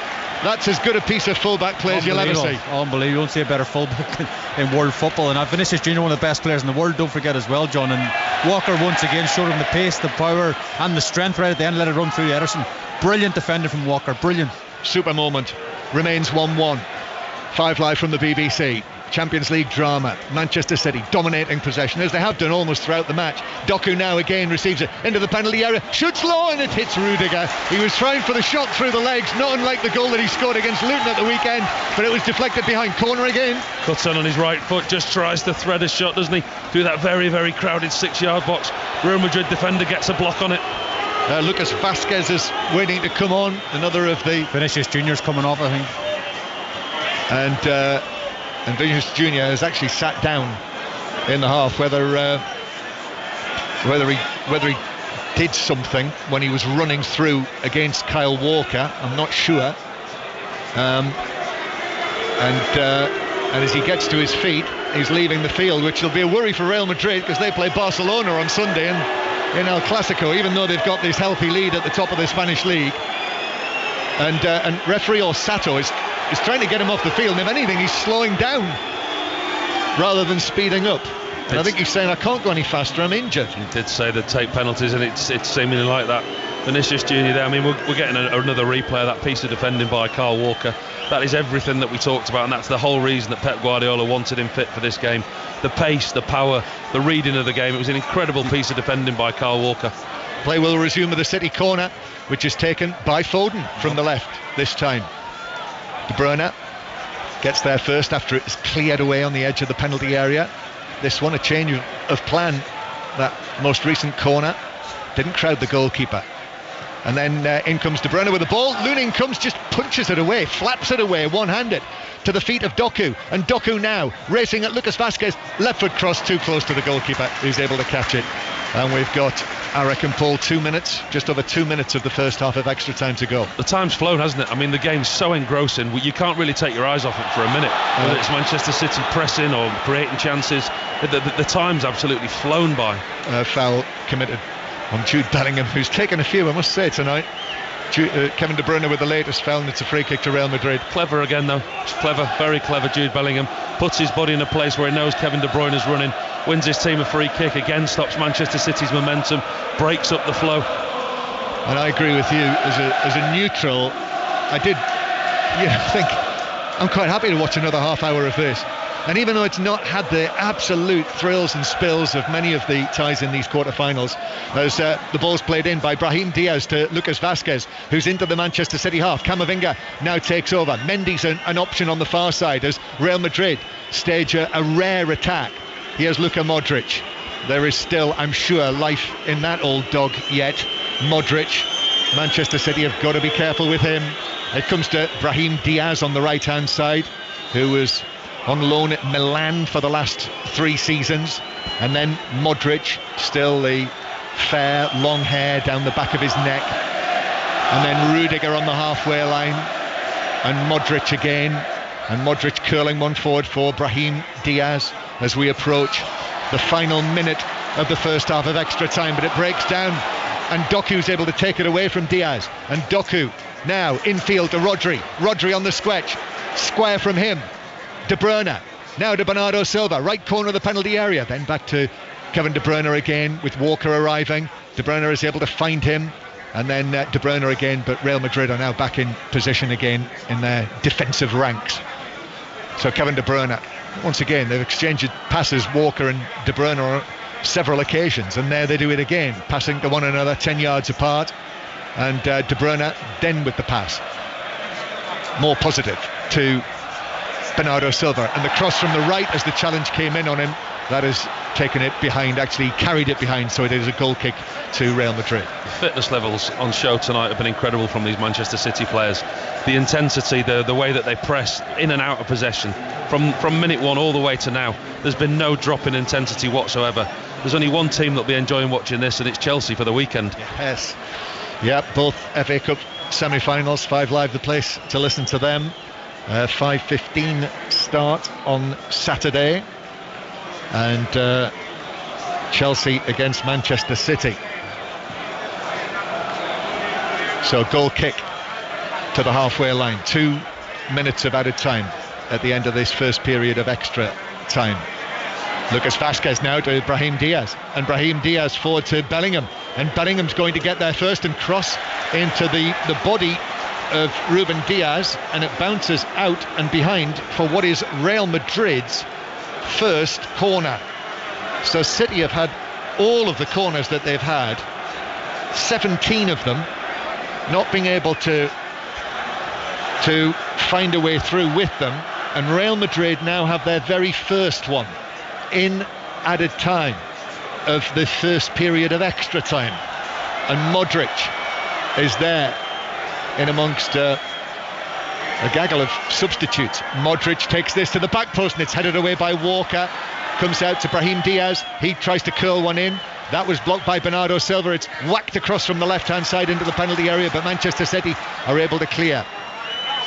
Mendy with a pass to Brahim Diaz, still Manchester City defending, ball into the penalty area, oh my goodness, what a chance!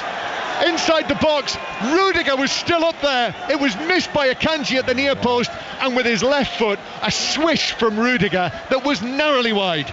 It was an incredible ball in from the left hand side, Manchester City's right hand side. Akanji really sloppy at the front post, just sticks a leg out, doesn't think there's anybody behind him. Rudiger stayed up from the back, swings his left foot as you says, lashes it wildly over the bar of Manchester City. But if that was Bellingham, if that was Vazquez, that could have been a different story.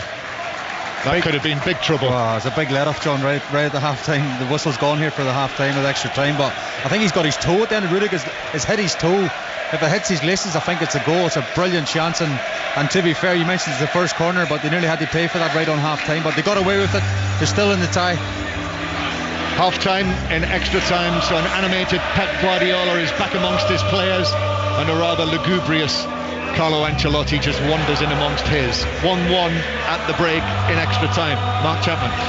It's not as hell for leather, is it, Paul, as the first leg in the Bernabeu, but there is, and City are dominating, but both sides are at such a high level, whether that's defensively for Real Madrid, the work rate of Bellingham, tactically how they shift things, their ability still to get out on the break. You know, there are a couple of... It's such a high-quality game. Chappers, you've just summed it up there in an absolute nutshell. The quality on show tonight is there for all to see.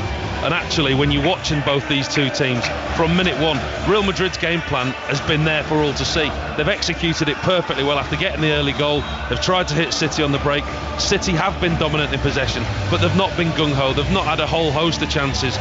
You wouldn't watch the game and go, oh, they should have scored here, they should have scored there. Yes, they've been totally dominant, but at the same time, Real Madrid have always carried that threat. And it really has been it's been a really good watch, because there's two teams with very, very different game plans that have executed them extremely well tonight. Bayern Munich have beaten Arsenal by 1-0 this evening. Kimmich with the goal, so they go through 3-2 on aggregate. Harry Kane said afterwards, we want to try and win it here. There might be a tempo here that we're missing in the Bundesliga that we have in the Champions League. We have to enjoy this competition. Whoever we're playing will be difficult next, but we want to win this competition. Whoever they're playing next is still very much up for grabs, John Murray. Yes, and also as well, that defeat for Arsenal could actually be bad news for Tottenham, couldn't it, in terms of how many European Champions League places there are for next season. But anyway, that is one for the Boffins to work out for us. 1-1 here, move into the second period of extra time, and I think Pep Guardiola has called Mateo Kovacic, the former Real Madrid man, to come onto the field as a substitute, but he's still warming up. Kevin De Bruyne wins a throw-in as City attack from left to right now in this second period of extra time. Alvarez keeps it in on the right-hand side, but the cross was deflected, and Modric there down in his own left-back area is able to clear it up towards Jude Bellingham on the stretch from him. Then Walker is beaten to it by Valverde, and the ball is stabbed out of play by the Uruguayan for a throw-in to Manchester City. So penalties could be on the way. Manchester City have never been involved in a penalty shootout in the Champions League, although they did have one this season when they won the Super Cup back at the start of the campaign, when we were in Greece with them against Sevilla. Manchester City with Gvardiol just rolls the ball forward towards Rodri, but Manchester City certainly aren't thinking about penalties. I don't think it's in Guardiola's nature to do that. They're going for the win. Here's De Bruyne taking it round Rudiger, but then the ball bounces into Lucas Vazquez. He was handed off by De Bruyne as the two of them challenged for the ball, still in play, and then Valverde trips over it, concedes a throw-in, which is taken. Foden into the penalty area. Alvarez now back to Foden just outside the D, square from him to Bernardo Silva, then back to Phil Foden again, but they're passing the ball behind one another, which is taking it back towards the halfway line. Still, that's the case. Bernardo Silva's probably going to pass it all the way back to Ederson. He is. Nobody's taking any chances at this stage of the game. You know, nobody wants to be the one that gives the ball away in that key area that leads to their team conceding a goal. Absolutely up for grabs, as one of the great commentators once said. Here is Ruben Diaz passing it forward for Manchester City. Kyle Walker carries it infield, and then he stops it, gives it onto the chest of Gvardiol, and then Doku again. Carvajal comes, Lucas Vazquez comes close on him, and Doku is past him into the penalty area. Left foot shot, that comes off Carvajal, bounces back to Doku, but then the recovering Lucas Vazquez arrives on the scene again, having initially slipped over, and he's able to take possession for Real Madrid. Camavinga now up to the halfway line, then Brahim Diaz loses out, but Lucas Vazquez is able to, with his right foot, hit a high crossfield pass to Mendy, and now Jude Bellingham, who's being booed, which is maybe a little unfortunate. We've seen good and bad from him tonight, and then Luka Modric keeps his feet as Alvarez challenges him and clips the ball infield, and then Carvajal has suddenly sat down with cramp. It must be. I almost felt that myself. He's been the worst culprit tonight, hasn't he, Carvajal? You know, you're not saying he's not injured, he's not got cramp, but the boy who cried wolf and all that. There's a sniper in the East Upper, I think, just got him there. Phil Foden. Phil Foden finally fired his gun. He can't decide which leg he's got cramp. He's got two teammates doing each leg just in case he can't decide. It's almost comical the way, and I think it might have been in both legs. the way that he stopped himself, he just grabbed both thighs and ended up on his bottom. I think the party's over for him, to be honest. He's off ski. I think he's fed up of chasing Doku, in all honesty, isn't he? Well, I mean, we're talking about penalties, John. We're thinking about Ancelotti, the godfather I mentioned before the game of managers and coaches, and I think he would take that all day long. I think he would take a penalty shootout. He's got some big name players who would step up, and we all know, Paul, it's a lottery, isn't it, when it comes to penalty kicks and obviously goalkeepers as well. So I think Real Madrid would love a penalty shootout. Yep, Don Carlo, who it feels like he's had his hands in his pockets all night, doesn't it? Every time I've looked at him, hands in pockets, that's still the case. Carvajal is up on his feet, he's limping. But even now, Carvajal should go off the other side of the pitch. The referee's there, he's walking the full from right back all the way across the pitch. It's just you're using every ounce of experience, and I get that, it's European football, you have to be experienced and all that, but the referee is right in front of him, take him off the other side. Anyway, the change is about to be made, and it is the Brazilian, the rugged Eder Militao, who has been injured for virtually the whole of the season. He picked up a knee injury, it was an ACL back in August, and he's only just come back. Can play as full-back. And Carvajal just leaving the field. And Kovacic is now being called by Pep Guardiola. I think that was in the making. But anyway, that's it for Carvajal. He is off. And Militao has just been called over by the referee. Something hasn't been. Is it a necklace on or something? He's got a necklace on, yeah. Goodness. And the referee spotted it, so he's got to run back over to the halfway line. Carlo Ancelotti finally takes one hand out of his pocket and says, "I'll have that." Yeah. He's had a look at it. He said, "No, it's no good," and passed it on. He didn't want that. Not for me. So Militao is on into central defence, and it looks as though, in fact, he is going now over onto the right-hand side. So Militao with Rudiger in possession, gives it to the Brazilian for his first touch, right-footed ball to the halfway line, which is won by Ruben Diaz, but comes back now for Brahim Diaz. So it's Diaz against Diaz, and it is Brahim Diaz with Ruben Diaz reversing, and then back for the shot from the angle, which comes in from Lucas Vazquez, but never threatened Ederson's goal. But that's actually a rarity in the second half, in the latter period of the match, a shot on goal from Real Madrid. A real rarity, and a real rarity the venture into the final third of Manchester City, as we see Pep Guardiola now readying two of his substitutes.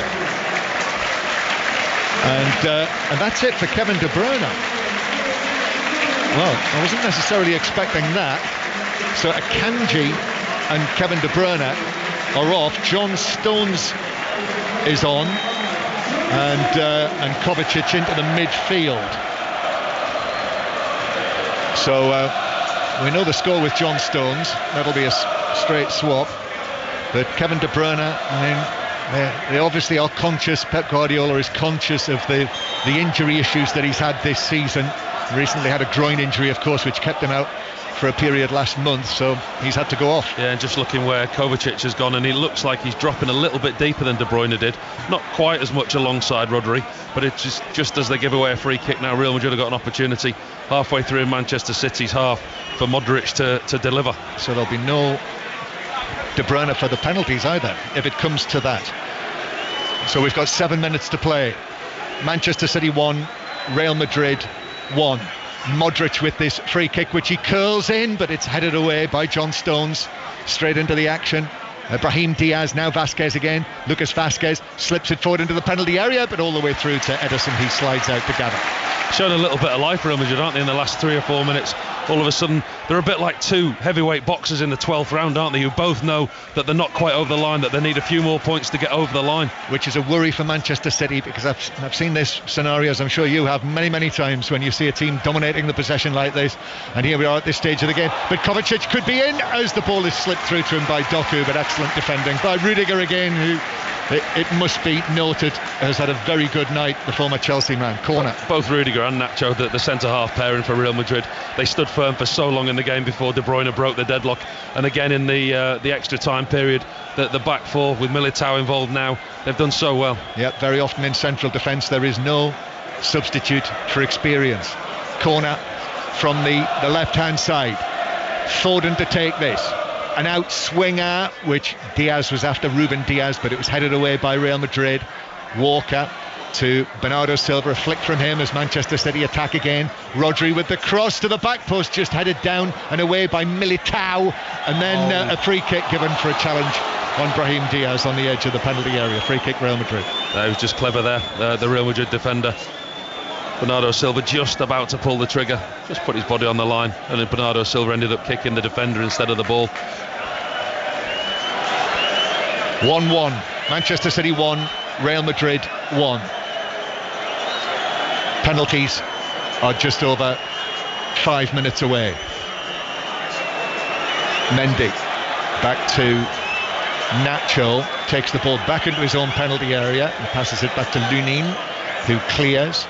Header forward from Rodri, and then a stretch from Bernardo Silva, but Foden plays it square. Doku now, edge of the box. Doku into the area, but Valverde was able just to get a touch on that, take it away from him, and then find a super pass to Camavinga. A square pass it was, but he was surrounded by sky blue, and then Camavinga back to Valverde.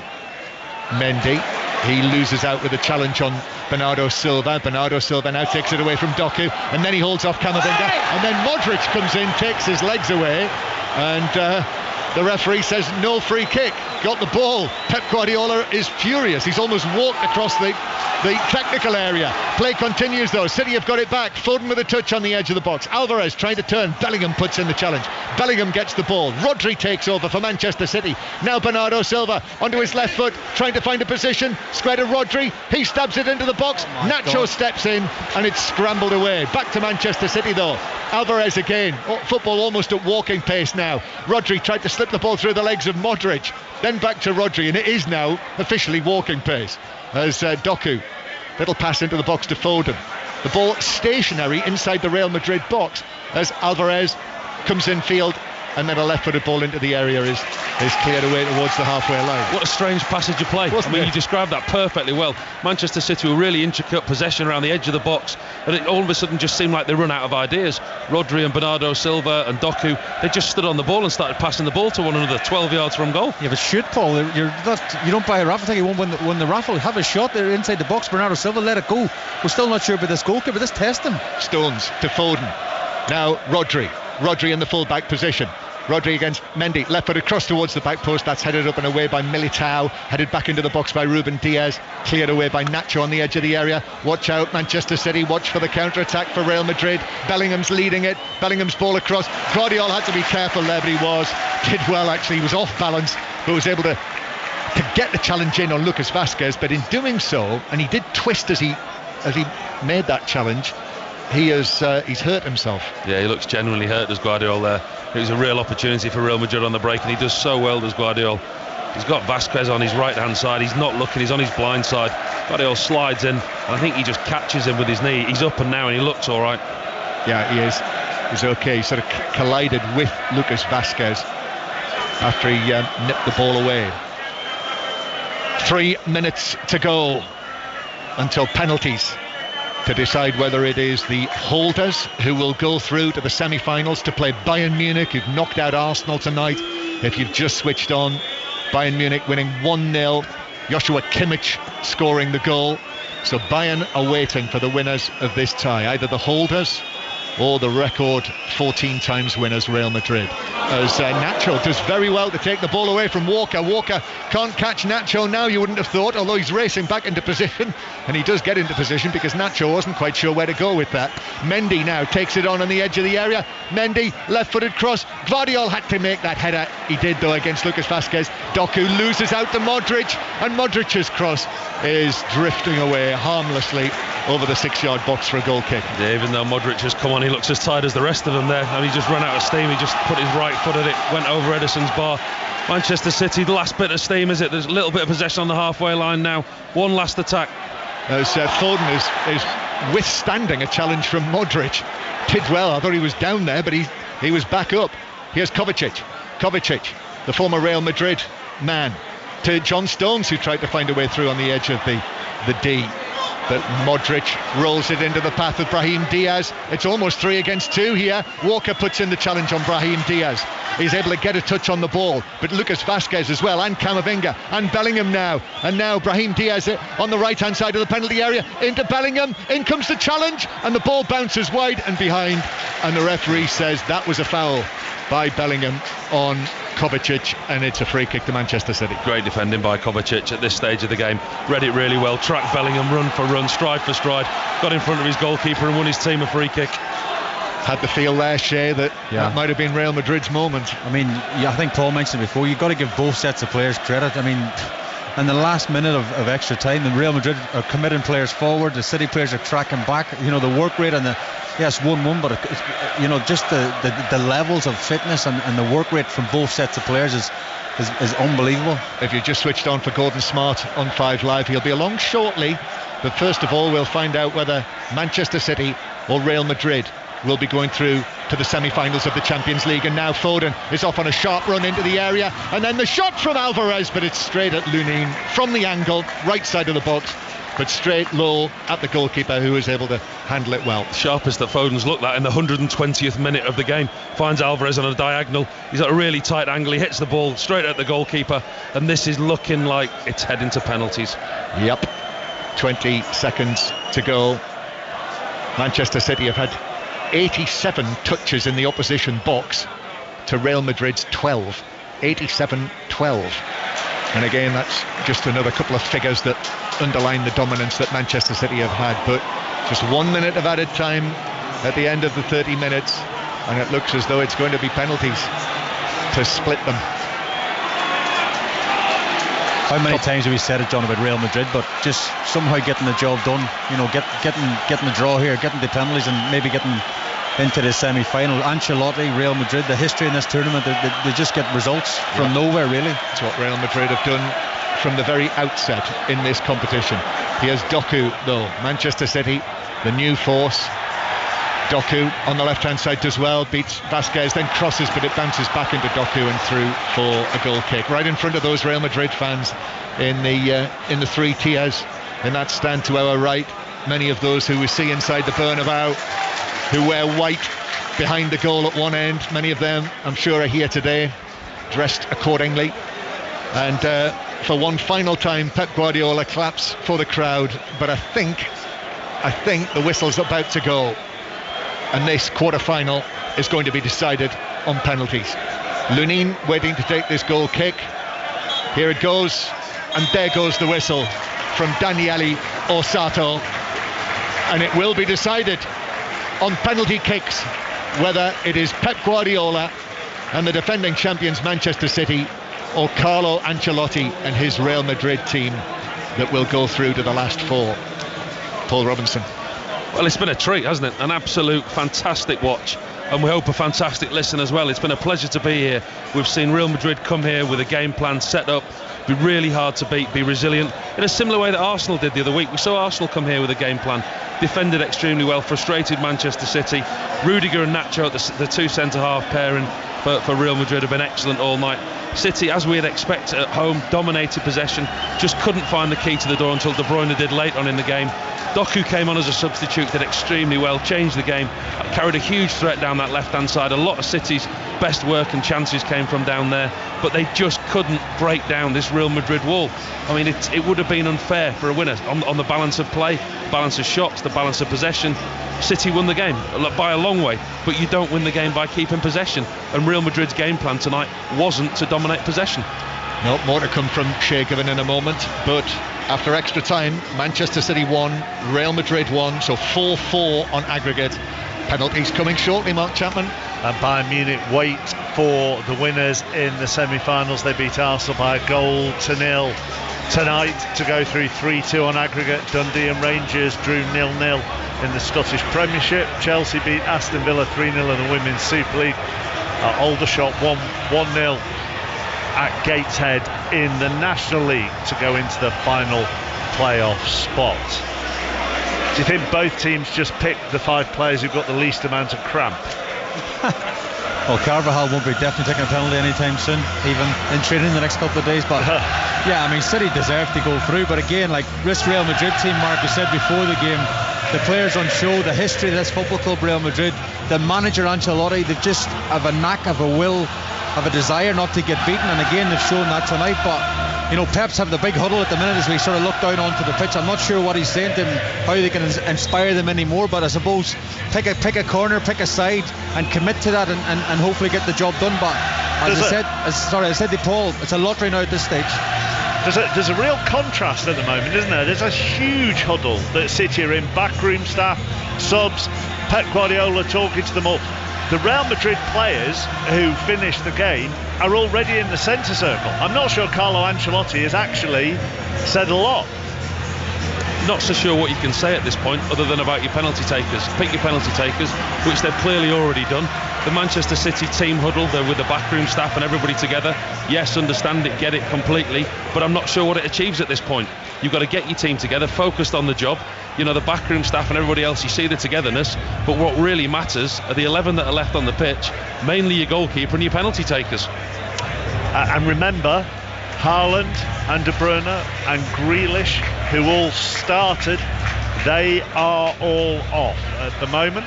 The referee is doing, I think this might be the first of the coin tosses. I'm just trying to see. I think it's the second, Mark. Oh, was that the second? He did point to the end to our left, so that's the opposite end from the Real Madrid fans. Yeah, okay. He's beginning to walk in that direction, so in front of the family stand. I mean, the other thing you would say is there are City fans behind both goals here. I'm sure you are aware where the away fans are at the Etihad, but they're just as we are looking. If you were on the pitch, they are just to the left of the goal, away to our right. So City have their fans behind both goals, but the end that has been picked is the end, we think, that is away from those Real Madrid fans in the far right-hand corner. And both goalkeepers are walking towards those City fans now, as is Julian Alvarez, who will be going first for Manchester City. So City will take first as both squads, backroom staff, substituted players who haven't got on both teams gather arm in arm on the touchline, and in amongst all of that, the referee has just realised, John Murray, as you take it over, then nobody has a ball. Yeah, but he signalled for it very authoritatively, didn't he? Do in these circumstances. So he's maintained an air of control as someone comes out with a ball, and Pep Guardiola is actually standing right at the left end of the line. In fact, he's now fourth place in the line. There are the Manchester City coaches, staff, substitutes, those who haven't been involved. They're all standing there on the side of the pitch with arms around one another's shoulders. Real Madrid further away, the other side of the halfway line.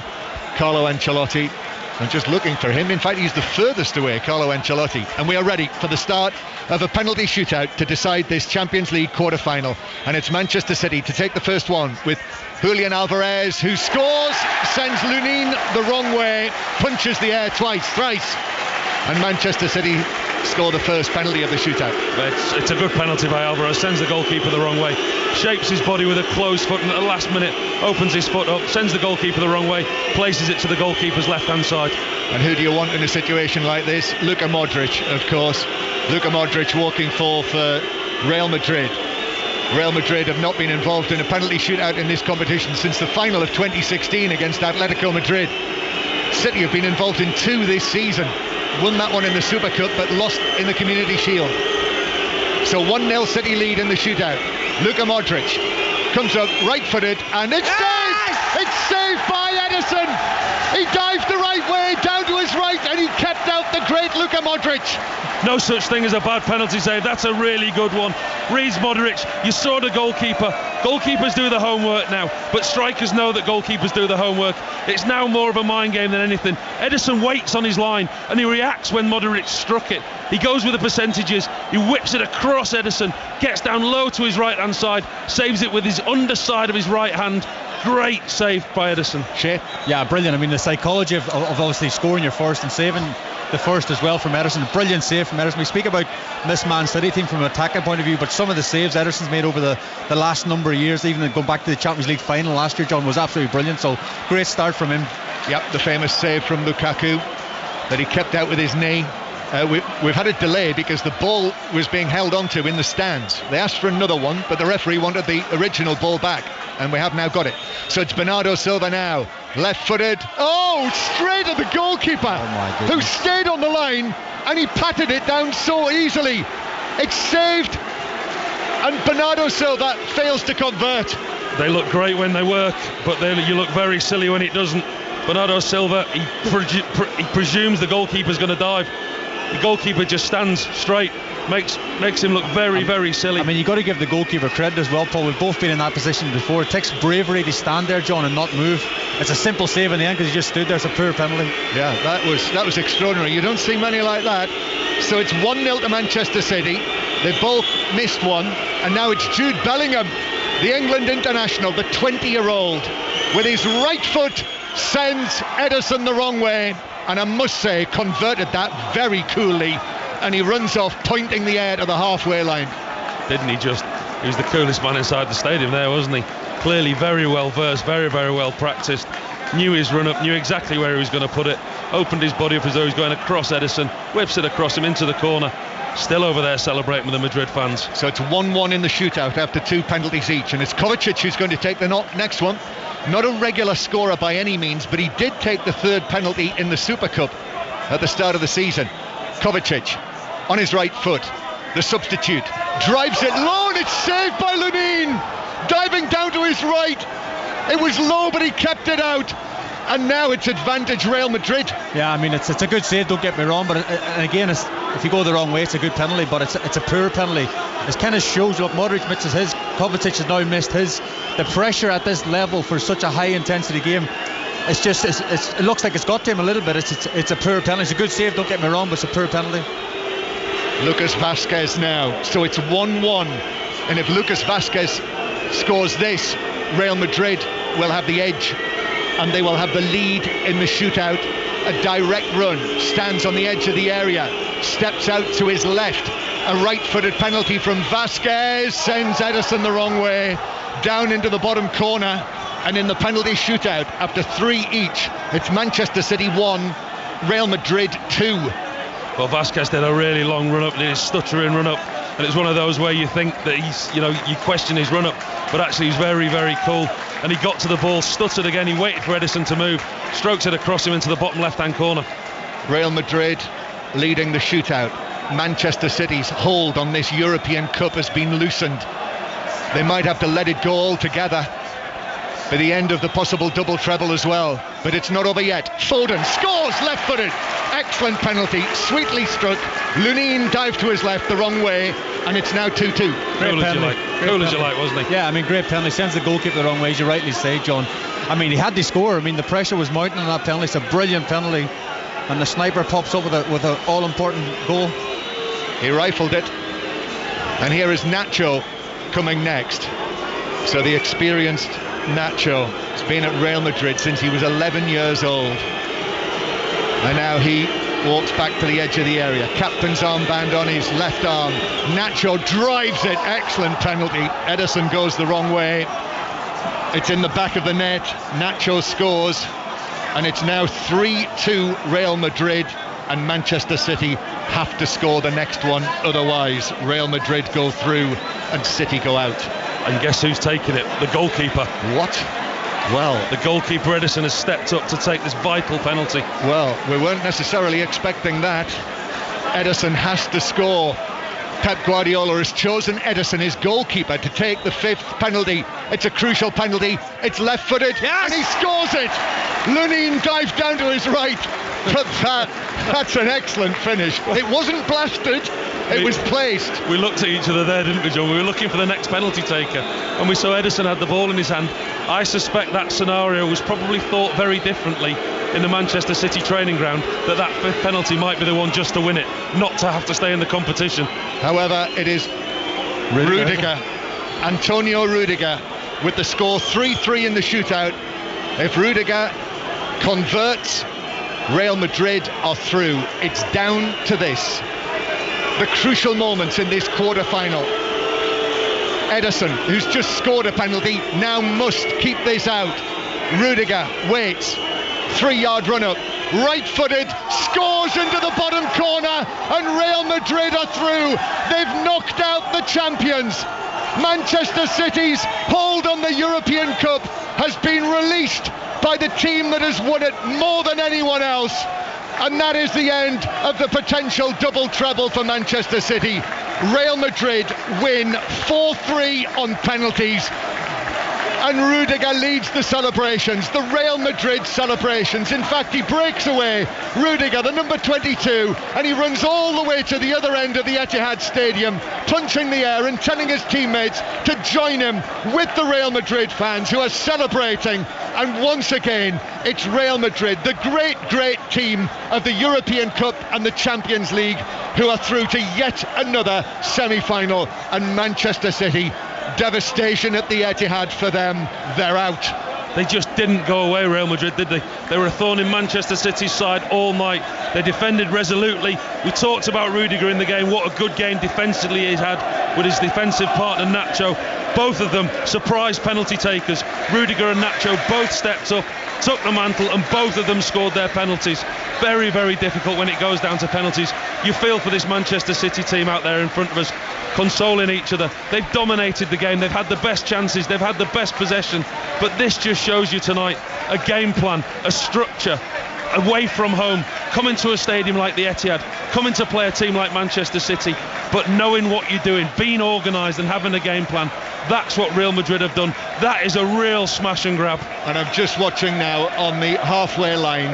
These are two of the great men of this competition. Pep Guardiola and Carlo Ancelotti come together. They have a little word together. There's a shake of the hand. Carlo Ancelotti actually puts his hand on Pep Guardiola's cheek. They've won this competition both as players and as managers, but no one's won it as many times as Carlo Ancelotti as a coach. And again, he just puts his hands back in his pockets. He sets off to the halfway line. He leaves the players and the fans to celebrate amongst themselves, and he walks off down the tunnel, and he can begin to think about a semi-final. And Pep Guardiola walking behind him, stroking his chin. Not this year, Pep. Not this year, Manchester City. Real Madrid and Carlo Ancelotti roll on to take on Bayern Munich. It's finished Manchester City 1, Real Madrid 1, and Real Madrid, the kings of Europe, win 4-3 on penalties. Mark Chapman. Strange old shootout that, wasn't it, Shay, really? You know, partly with a couple of the penalties that we saw, and also with the chosen takers, really. You don't normally go with your two centre-halves, fourth and fifth, do you? From a Real Madrid point of view. And your goalkeeper fifth for City.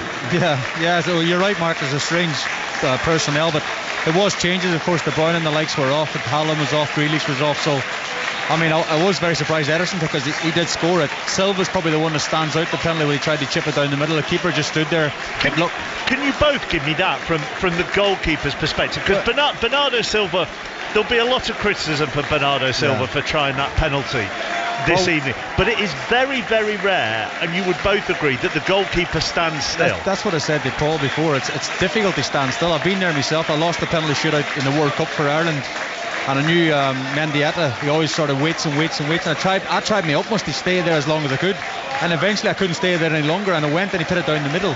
So it's I don't know, call it whatever you want from Koenig. It's bravery, or he's watched Silva's penalties before. It looks silly when he does that, but it's clever from the goalkeeper. You've got three options: stand still, go left or right, and he's picked the right option. It wasn't a Panenka. We're not making it out like it was a Panenka. It wasn't a chip. What he's done is he's side-footed it into the top half of the middle of the goal, and 95% of the time that scores, because as a goalkeeper, as Shay says, you find it very, very difficult to have the willpower to stand and not dive, because if you don't dive, everyone will go, well, why didn't you dive for it? Why didn't you pick a corner? But when you are actually brave and you do stand up like that, which very few goalkeepers do, hence the reason the penalty is taken, it's a percentage penalty. And the nature of that then just ramped the tension up for when Kovacic then came to take his, didn't it? Well, it was the perfect start, wasn't it? I mean, Alvarez got him off the perfect start. Ederson made a save against Modric. You think, oh, it's going to be a Man City's night. But then obviously Silva did that. Kovacic, I thought, was a poor penalty. I suppose both Croats, Modric missed and Kovacic missed. You know, they both missed their penalty shootout. But again, I suppose luck or whatever shines on Real Madrid, because I even just wrote down that Man City has 67% possession in the game. They had 33 shots against 8 shots of Real Madrid. It was such a one-sided game. But again, I said before the ball was kicked tonight, I was here 2 years ago when Real Madrid were poor that night or whatever. The City gave away a daft goal and they managed to throw it away in the second leg of Madrid. For whatever reason, they've been, as John said before, the European champions on numerous occasions. Real Madrid, the history they have in this competition is unbelievable. And you rightly mentioned Ancelotti. He walked off there at the end, literally 2 hands in the pocket. He's probably down there smoking a cigar now and a glass of red wine in the away changing room. He's not bothered. He's just so cool under huge pressure. The stats that Shay gave there, Paul, indicate such dominance. And certainly possession-wise. And what did you say? How many shots? 33 shots versus 8. 33 shots versus 8. And yet you didn't feel like Lunin was peppered, did you? Well, really? No. And in fact, the best save he made in the second half, the ref gave a goal kick for the one he tipped over the bar. Credit for it, yeah. But it didn't feel like an onslaught. I think that Manchester City dominated possession, like we've said. But I think if you would have given Carlo Ancelotti those stats before the game, he would have said, yeah, okay, I know, that's how we're going to set up. That's their game plan tonight. We've watched a perfectly executed game plan from Real Madrid. They've come here tonight. They know they're not going to come to the Etihad and dominate possession. They're not going to get in behind Manchester City numerous times. They're not going to create a load of chances. But what they've got in the pace of Rodrigo, with Bellingham, with Vinicius Jr., with Vazquez when he came on, they've got pace. They've got a real threat on the counter-attack. The early goal for them was an absolutely perfect addition to his already perfectly executed game plan. And the way that the night went, he knew tonight that he wasn't going to come here and dominate possession. So those possession stats to him won't be a surprise at all. Some of the Manchester City fans just leaving behind us. Guillaume Balaguer is with us as well. Paul Robinson said it there. A perfectly executed game plan from Carlo Ancelotti's side? Do you mean conceding so many chances, not having the ball, having 25% possession in the second half, going up penalties? I would not plan for that. I will not plan for that. And in fact... But they defended well, Guillaume. They didn't. No, they didn't. Yes, they did. I'm sorry, but they did. Haaland, that header that goes to the bar goes a little bit low. It's gone. It's goal. That chance of De Bruyne, it would have been. The game would have ended. They conceded a lot of possession. They defended in the edge of the box constantly. 9 times out of 10, this game is won by City. But they gambled because they feel they are inferior to City. It's the only way to explain this. And you could see a very frustrated Bellingham most of the game, going like tired for half of it because he was running after the ball. But the other half asking the players of Real Madrid to keep the ball better. You don't want to play against City not having the ball at all. But we're gonna say Real Madrid have gone through, and they're right. Is the way to do it. I don't think it is, but they've been lucky on this occasion. So what should they have done tonight? If you play against City, don't give them so much possession. If you play against City, don't allow them to have the ball for so long and shoot so often, because at some point normally that a ball goes in, and then that's it. After 12 minutes, in fact, I love to hear what Ancelotti has to say about this after the game, because after the goal, what was it, minute 11? They didn't create anything. Do you think the plan was let's score a goal and then just not create anything? Probably the plan was, if we score early, let's keep the ball for a little bit longer. Let's defend with the ball. Let's try something. Let's stretch City, but they didn't. It's just that lack of inspiration. There was no moment of genius as you will expect, and two chances that if they converted it and City wins 3-1 or whatever, nobody would have complained. They deserve more than this. The City fans have cheered their team off this evening. I'm asking you to predict here. What do you think Pep Guardiola will say afterwards, Shay? Well, we mentioned that before the penalty shootout, he had a huge huddle with all his staff, his players, and I suppose it was a belief and to try and get the job done, get over the final hurdle. They couldn't do that. Paul mentioned before the next game's 2.5 days away, that Pep might mention his thing. You know, it's a big game at the weekend against Chelsea in the FA Cup as well. It's a huge game. the back-to-back trebles is out the window now, so that's parked to one side. Yes, they got a boost at the Premier League at the weekend with Arsenal and Liverpool slipping up, of course, so they still got they can still break records, be the 4-time champions of the Premier League, which has never been done before, and of course win the FA Cup, so the double's still on, but they'll be hurting for the next few days, that's for sure. They've got to forget about this as quick as possible. Well, it's hurting for all the English teams, isn't it? I mean, you look at the weekend that Liverpool and Arsenal have had, you look at the night that Arsenal have had tonight, the mountain that Liverpool have got to climb tomorrow night, and what's happened to Manchester City tonight. I think it just all adds to the end of the Premiership. You wonder what effect it will have on these teams. What does it say, John Murray, as you go into considered correspondent role? What does it say about this season for the English teams in Europe, or do you need more time to think?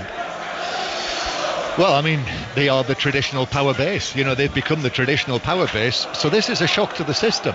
And in terms of we've been hearing about it for years and years, haven't we? I mean, part of the reason why we've got profit and sustainability and financial fair play across Europe because of the power of the so many of the Premier League clubs. The attempt to clip the wings. Has that played a part? Has that played a part this season? And meaning that they're not perhaps as strong as they might have been? Probably. But what it does mean is we won't have an English club at Wembley for the final. What does it say to you, Guillaume, given your EuroLeague's role? Liverpool have got it all to do. West Ham are 2 down to Bayer Leverkusen. Villa lead, don't they? Villa lead Lille in the Europa Conference League. But overall, what does it say to you? One easy conclusion is that the teams are tired or not sharp, perhaps at this stage of the season. But I'm saying that because the Premier League is so demanding, and yet I look at the stats in terms of the running, the intensity of the running, the physicality. I still seem okay. But let's go with that theory. Maybe, in any case, to actually come out with a conclusion, give me 5 years. 5 years is a better data. No, it is, because this could be a consequence of a bunch of things. But if it happens for 5 consecutive years, it may be a problem somewhere. I don't think you'll get that. I think you'll get a dominance of English teams that we've already seen a little bit of, and will continue next season. This, I think, is an accident.